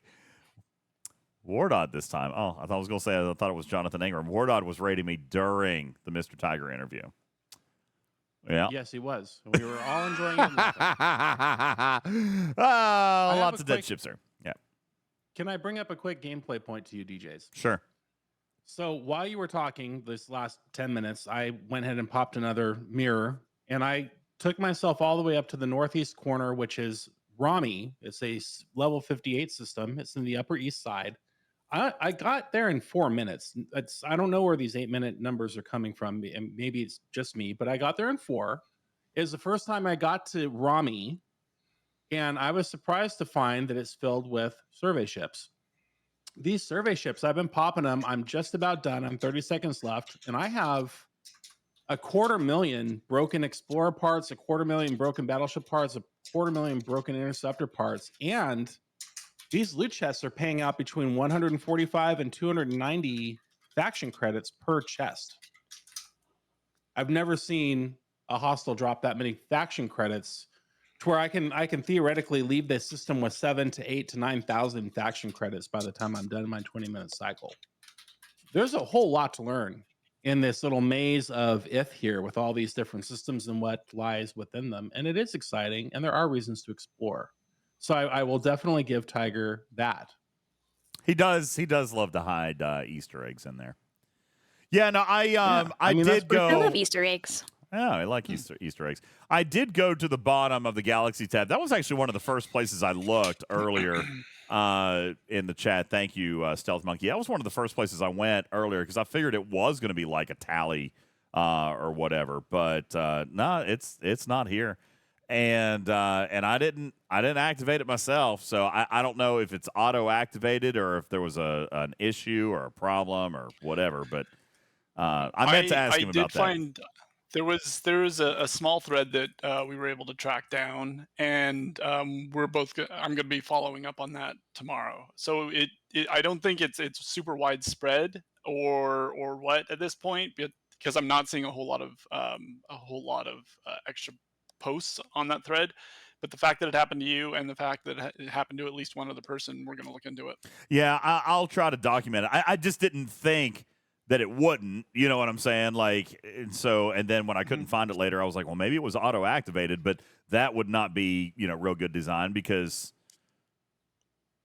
when you're limited like you are, being able to get in auto activated is probably not a real good idea. But and it's a chance to get them too, so it's kind that's right. Yeah, one you of don't. Those things too. Yeah. You're not going to get it on every single poll. So, Right. yeah, mine disappeared. Wilson said, I can't find mine either, and so it looks like we're getting a few others, that are popping up saying, yeah, I can't see them. So, yeah, we'll have to look into that. I'd look forward to a response from you, there, Hammy, on that. Listen. You've been such a great sport. More. Okay, quick, more.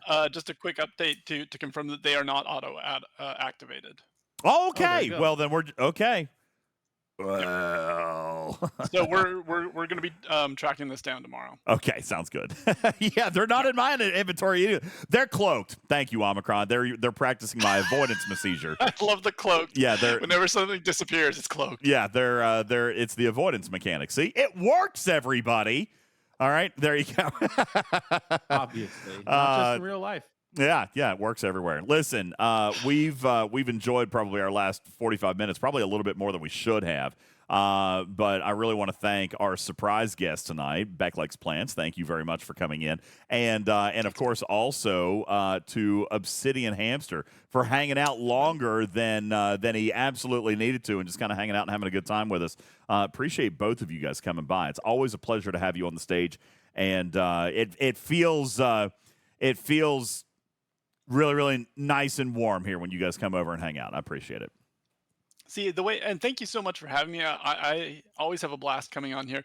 The way that I kind of saw this is kind of like a cycle of support. I was the wind beneath Tiger's wings, and of course, Beck was the wind beneath my wings.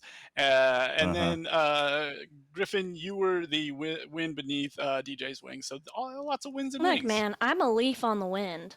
Ooh, that's a good one too. I feel and like DJz there's was the guy cussing at us for an hour. Come while his on, audio was broken. If you don't catch the reference, then sad on you. Yeah. I mean, clearly there's jokes Thank you, here. chat. Yes. They Got it. Watch me True soar. fans get it. Watch me soar. All right. Watch me soar. No, I had to actually clean off the lens. I haven't turned on my camera in months. So I had like to clean off my lens because I didn't leave a cap on it. Listen. Welcome No. to streaming. Yeah. I'm streaming, guys. I'm streaming. Yeah, and I don't even have you on camera right now. I should turn you on so you can say and wave at everybody. But No, you don't? No. Just real quick. Oh wait, you just didn't. Just real I've quick. been on the entire time. I know. Well, not on the live stream, buddy. No, I didn't put you on camera. DJz refuses I thought to you use the said 3-up don't or the put you 4-up on teams that camera. I built You for him half said- a year ago. I thought you guys could see me this entire time. No, you said no. I thought you said no to the camera. I said whenever I was backstage, I had it turned off for a little while because I was eating salad. DJz, All right. what is wrong with you? There are so DJ. many revelations. I don't know what's going on wrong with anymore. you? Who's on this show? I don't know. All Is right. there any other? I don't even know who's Yeah. here. Are None there- of us know. Are there There. surprise guests we There don't know she is. about? Like, what's going on? All right, now she's on. You can wave to everybody. Everybody say hello to Beck. There is Beck, everybody. There she is. Actually, my name is Obsidian Hamster. Yeah. Yeah, and I'm back. Hold on. I'll fix A little it. too late. All right. You know what? God bless it. All right. Hold on. I Why don't don't think you it's see just me the use- entire time. No, I There's never a had you. scene Oh for my a God. 3-up and a 4-up. You got them right there. I don't have. Wait, do I really? Oh my God. No, I was don't. the one with the cloak. You never sent me anything more than 2-ups. That's not fair or true. I You're just only- mad because everybody said my background looks better than your background, and I'm never to be seen again. Oh God. I pointed this out before we started. Griffin's background is flipping awesome. It is so cool. They can't I see love that it. either. They Yeah, can't see that it is either. Really, really cool. All right, fine. I'll let you guys see that one now. My God, everybody's messing with me on the cameras. Why is that? Why are you not even coming up now? It's not even showing you Oh. now. Yeah, what a surprise. Oh. I wonder why. Typical. Wait a second. What is? Typical. All right, here I'm gonna. You spelled leaks wrong? No, I didn't. No, it's fine. All right, then we got her back. I didn't break it. All right. Yes. Oh Lord. I don't know why I'm here. We have fun. Because it's a fun place. Y'all to don't be. understand. DJ was yelling at me earlier. He was me being- too. No. He was- DJ, how dare you? They'll feel more bad if they think he was only yelling at me. No. How dare you, sir? I was Sir. not. You're right. I know How dare you? better. No.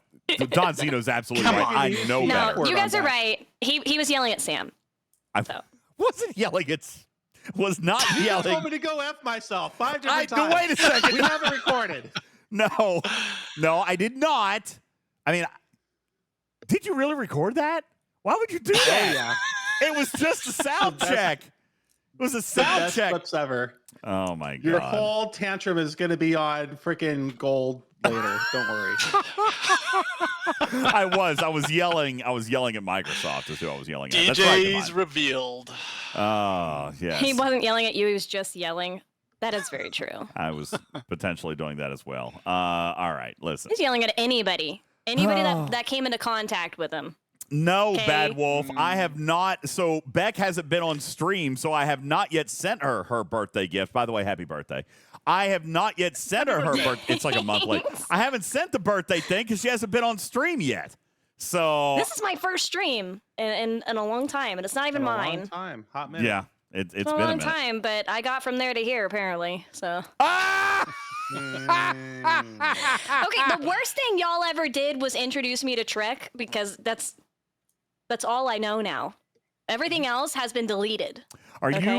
you gonna stop by the show on Saturday? You know, we're doing like a big marathon. We might do some Chubby Bunny. You want to play Chubby Bunny with us on Saturday? Yes, say yes. I will not play Chubby Bunny. Why? You should put up the graphic to advertise your wonderful show on Saturday that I made for you. 'cause you There's asked a me to. graphic? Yeah, he made There's me a a graphic. graphic. I got to find it real quick. Okay, hang on. Yes, here it is. I'll put it up on screen, guys. Yes, promoting the big show this coming Saturday. Here at the end of this ridiculously long stream / podcast that no one's probably going to make it to. Coming up this Saturday, you guys have the opportunity to earn up to a 24-hour stream. We're going to be giving away entries to the cruise sweepstakes every single hour. Challenges, special guests, Landon DJs and Noah DJs are going to be stopping by. We have prepared with, what did I tell you it was? 12 pounds of bananas. I have 12 pounds. I have 12 pounds. I love bananas. See, you should come by. Same. 12 pounds. I one time ordered 6 pounds by accident because I ordered 6 bananas and my Instacart person brought me 6 pounds. Nice. Best week of my life. I've got 12 pounds of bananas. We've got 9 pounds of hot wings and 3 bags of marshmallows. It's going to be a crazy day. And Floyd says, are they still good? Actually, they started getting a little soft, so I bought another 12 pounds. Oh my god! So there's You have actually 24 pounds of bananas in your kitchen. no, You know, no, not now because the kids have been eating them. All right, but no, I don't have a full 24 pounds now. They've if been you've eating some got of them. 24 pounds of bananas in your house, then by the time you're done with the last banana, you better be able to learn how to like peel them with your toes and all that tricky stuff. That's fine. Agreed. It's fine. A lot We're of not going to practice. overdose Is on this potassium. bad for your stomach?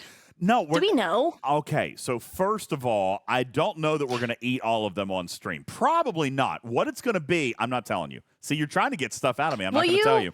Will you weigh them on stream? I don't know.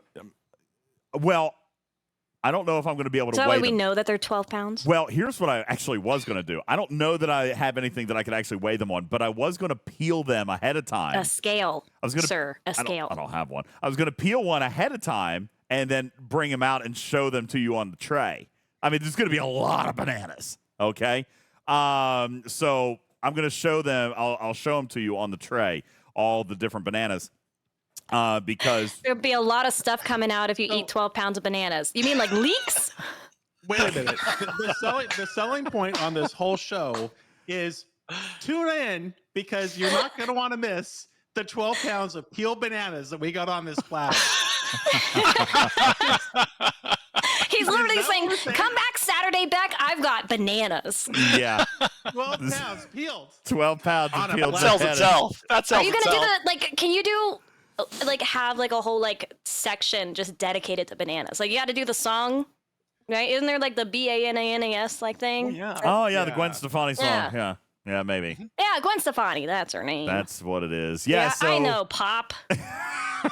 so yeah, a bunch of bananas, a bunch of hot wings, and some all kinds of games and fun stuff, and the possibility, Griffin. I mean, obviously a pretty big stretch, but the possibility at up to $1,500 in STFC packs will be given away on that show. $1,500, Hammy. Can you believe that? Can you believe that nonsense? I can't believe it. Yeah, that's nonsense. bananas. It's absolutely bananas. Absolutely, it is. Yeah. Look at Hammy's face. He's shocked about it. Look at him. Oh, it broke! Why did it break? His What broke? Gorkon eyes just were like, boom. It broke. I broke it. Oh man, you can't figure the switching out. I gotta resend you this file. How do I not lose my voice streaming for 24 hours? Eat bananas. That's obviously how it works. So, anywho, yeah, no, I can't. I'm not changing channels very well. Apparently, let me see. I don't know if this button does anything. Hang on a second. I'm going to press a different button. Nope. Famous last words. That button I don't didn't know work. if this button does anything. Nope. That button doesn't work either. Like Dexter's Lab all over again. All right, we're going to figure out. Listen, I got to go. This is exactly what you guys get to look forward to on Saturday. I do not want to That ramble. right there. Don't want to ramble this long. We had Tiger for an hour and a half. That's not a problem. Are you kidding? I mean, you had your your fun with Tiger, and this is the real content. This is what people are actually Yeah. This is the We'll meat. see.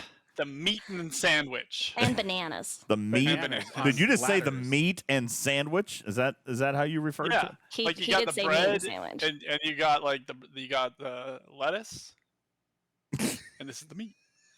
I can't wait for Saturday. I'm pretty sure that's a saying. Did I just make that up? Did I just coin a new cliche? Anyways, we Yeah, can move on. pretty I've sure. never heard that in my life, actually. Me neither. I'm No, trying to. that's I'm trying. new. It starts I here, broke people. it.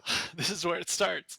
I broke I just it. want to say that I have had a super wonderful time tonight, and I want to thank all of chat for being here. They're picking up meat already. Meat. I hate it. It's the I meat of absolutely sandwich. hate it. It's the meat No, of we've got- sandwich. We've Hate it. got the Tiger meat, was the that's why bread. these- Tiger was the bread. That's We were the taken. meat. Anyways, I just I wanted don't wanna to have to heard a thank statement. everybody. Yeah, I just wanted to thank everybody for coming out tonight. I had a lot of fun in chat. I had a lot of fun talking, and I hope everybody has a good night. Oh, They he's can't out. see you. They can't because the He's buttons out. don't work. He literally just knocked over his entire desk again. You guys Oh, didn't get to man. see it. Come on, we have fun. We have All fun. right. All We right. got to get this fixed for the next stream. No problem. There's the button. Someone has to have fun. All You right, know guys. it ain't me. Thank you. we're all gonna get a write up after this stream from the Oh, big desk time, of big Madam HR. Planson and Beck. Here's what you did incorrectly. Mm-hmm. Yeah, that's right. Beck is giving the business after the stream. I know. With my very neat handwriting. I bet So you could have overrated. I That more means than know. you 4 must words be a per slow- line. You don't know how to type then. That's just the logic. Like I Actually, can that's type. fair. My typing is terrible. Really? so Oh, I that's can fair. type, and I have pretty handwriting. I do. I have great handwriting. I don't believe it. It's beautiful. Mm. I'll show it to you next time. I don't have a pen here, but I'll find one eventually. All Don, right. I write in all caps. I'm one of those. You right? Oh, me too. Stop yelling! Why limit yourself? Oh, that's pretty tiny.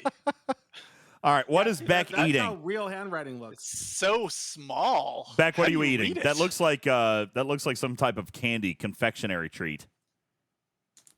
Airheads. Oh, that's our expired Airheads. By the way, Okay, these so I Airheads tested are it totally out. expired. The Now-and-Laters are definitely hard as a rock.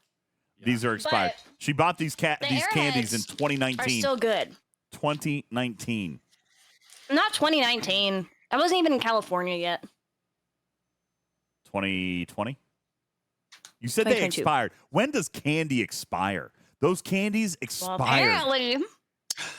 apparently now. No, Andy, that's just it. She asked earlier, she's like, when does candy expire? I'm like, never. She was like, these expired. I'm like, oh, that's old. All right. I mean, Actually, that's old. no, these would have been bought in 2021, not 2022, because I bought them the first year I was streaming. Oh, Lord, So, it's 4 years That checks old. out. Oh, my God. All right. Yeah, as long as they don't go rock You know hard, what? If you're I'm fine. not at work tomorrow, you know why. She died from expired sugar. All right. Guys, thank you so very much. I appreciate all of you for hanging out. We're probably just going to go ahead and kind of like end the show. Is there anybody on that we can go? Oh my God, they changed the raid portal. This is terrible. This looks See, awful. this is why I'm not coming back. Oh, I wouldn't even know what it looks like. Twitch, why did you change what it looks like? Oh, this is awful. I can't even read this right now. Did you guys see this? This No. stream I is- can't see what you're seeing, no? No, this stream has been a roller coaster ride, man. It's been we've covered a lot of ground, I think. Daddy's mad again. I'm so uncomfortable. All right. They changed subscriptions also, did they? Oh, They I did. did. I got an email about that. They're going up by $1. They are. So, hey, I can say this because I'm not a streamer. You but are a For your streamer. guys's, I'm not. For your guys' reference, for your favorite streamers, here is your hack. If you're worried about that, Ooh. go ahead and I think you can at this point. allowed the option to technically upgrade your sub, but the trick is to go ahead and sub for 3 months. And at 3 months, that hits to September. And every September, they do what's called September. Yeah. And that's where they do discounted subs. So you can have 3 months of paying the standard, cheaper price. And then whenever September comes in, you get the slices or the that amount like sliced again. And your streamer still gets all the benefits that they would otherwise. There you go. So, Damn the man. There you go. Matter says, wait, I still sub to your channel. Are you not a streamer anymore? I still sub to your channel too. you know what? We all know the real reason people are still subbed to my channel. Which is the dancing emotes. It's the Rick rolls. the Rick rolls. True. Yeah, that's very probably nice. yeah. No, There is a Beck roll still in there. yeah. Lower I see decks that. Beck doing the Rick roll. She's in there. Bacon says it's been Don't $5.99. raid me. Hey, is Beck streaming? Can we raid Beck? There's got to be a way. Technically, it says I'm co-streaming, so I am technically streaming. Well, Just there you go. Okay, hang on. Let me Not see if I really. can find this. Beck. no, don't raid me. Don't do Planets. that, sir. They're gonna Oh, go you're into on a for at dead least an chat. hour now. It doesn't let me. It doesn't let Yeah, me. exactly. I can't even figure out what is happening here. Where's all my send back bits going to? Well, technically, they are They're still still in the in bank. the litter box. Yeah, they're still in the bank. Money laundering. No, I Yep. still have them. I can send them. She just hasn't been online in forever. Yeah, I think my last stream was in January. It's been a minute. No, I still have it. I keep a log. I know Actually, exactly how many. It we're might not. supposed to It send. might have been before that. It might have been December. It might have been right before I went to Barcelona. I think it was actually. I don't know. Yeah. All right. Mud says, "Can we see your new sleeve? You want to show that off?" You can. It is a work in progress. So this is the work in Oh, wow. progress here. Pretty cool. Legit. And then we just did this the other day, this section here. Whoa. Nice. So then the next bit is doing a little like viney thing here and doing the inner part, which is gonna be a really fun Yeah, that one's gonna hurt. feeling. Apologies to the podcast audience because she was just doing a lot of look at this and look at that and look at this and I'm so sorry. we'll I get apologize. pictures. We'll put pictures You'll in the see graphic it. picture. Well, by the next time I film again, my entire arm will be done. So, you'll see it there. There you go. There you go. Actually, you might not because I got a little something special for filming. So maybe not. Oh, for the next A film, little cosplay. A little cosplay is coming up. Rutro. It's not a secret. I may or may not have gotten myself a command uniform. Ooh, very nice. I need to get my pips. You So. get your pips. Okay. Super Oh, cool. it's gonna be Beck hates plants. Well, no, I Universe. thought it would be really fun if in the videos in general, I was always in a uniform. It makes sense to me, but maybe I should wait until after Mirror Universe, to be honest. Ah, That way it's not a joke. Yeah, I don't get it. yeah. I wouldn't get that joke. That's how Well, you get into the next Star Trek show. Do it, says Galvanox. Ooh. All right, there you They go. don't want me. Me neither. I tried. You could definitely be a young Kieran Reese. No I problem. camped out on their front porch. Didn't work. I tried. Okay. Do we have anything else? Chat. This is not supposed to be just a leisure stream. It's 3 hours in. It's not a. It's Yeah, not I gotta- a We're cruise, not people. here to have I gotta- fun. What are you I doing? gotta wrap this up. Yeah, Okay, me too, I've been Hammy. here for a Like while now. TikTok. I want to go eat dinner. It's almost midnight. Yeah, I'm hungry. God, what's for You dinner? could have salad with poppy seed dressing Murderer. That sounds wonderful right now. and an apple. Murderer. Yep, I'm on board.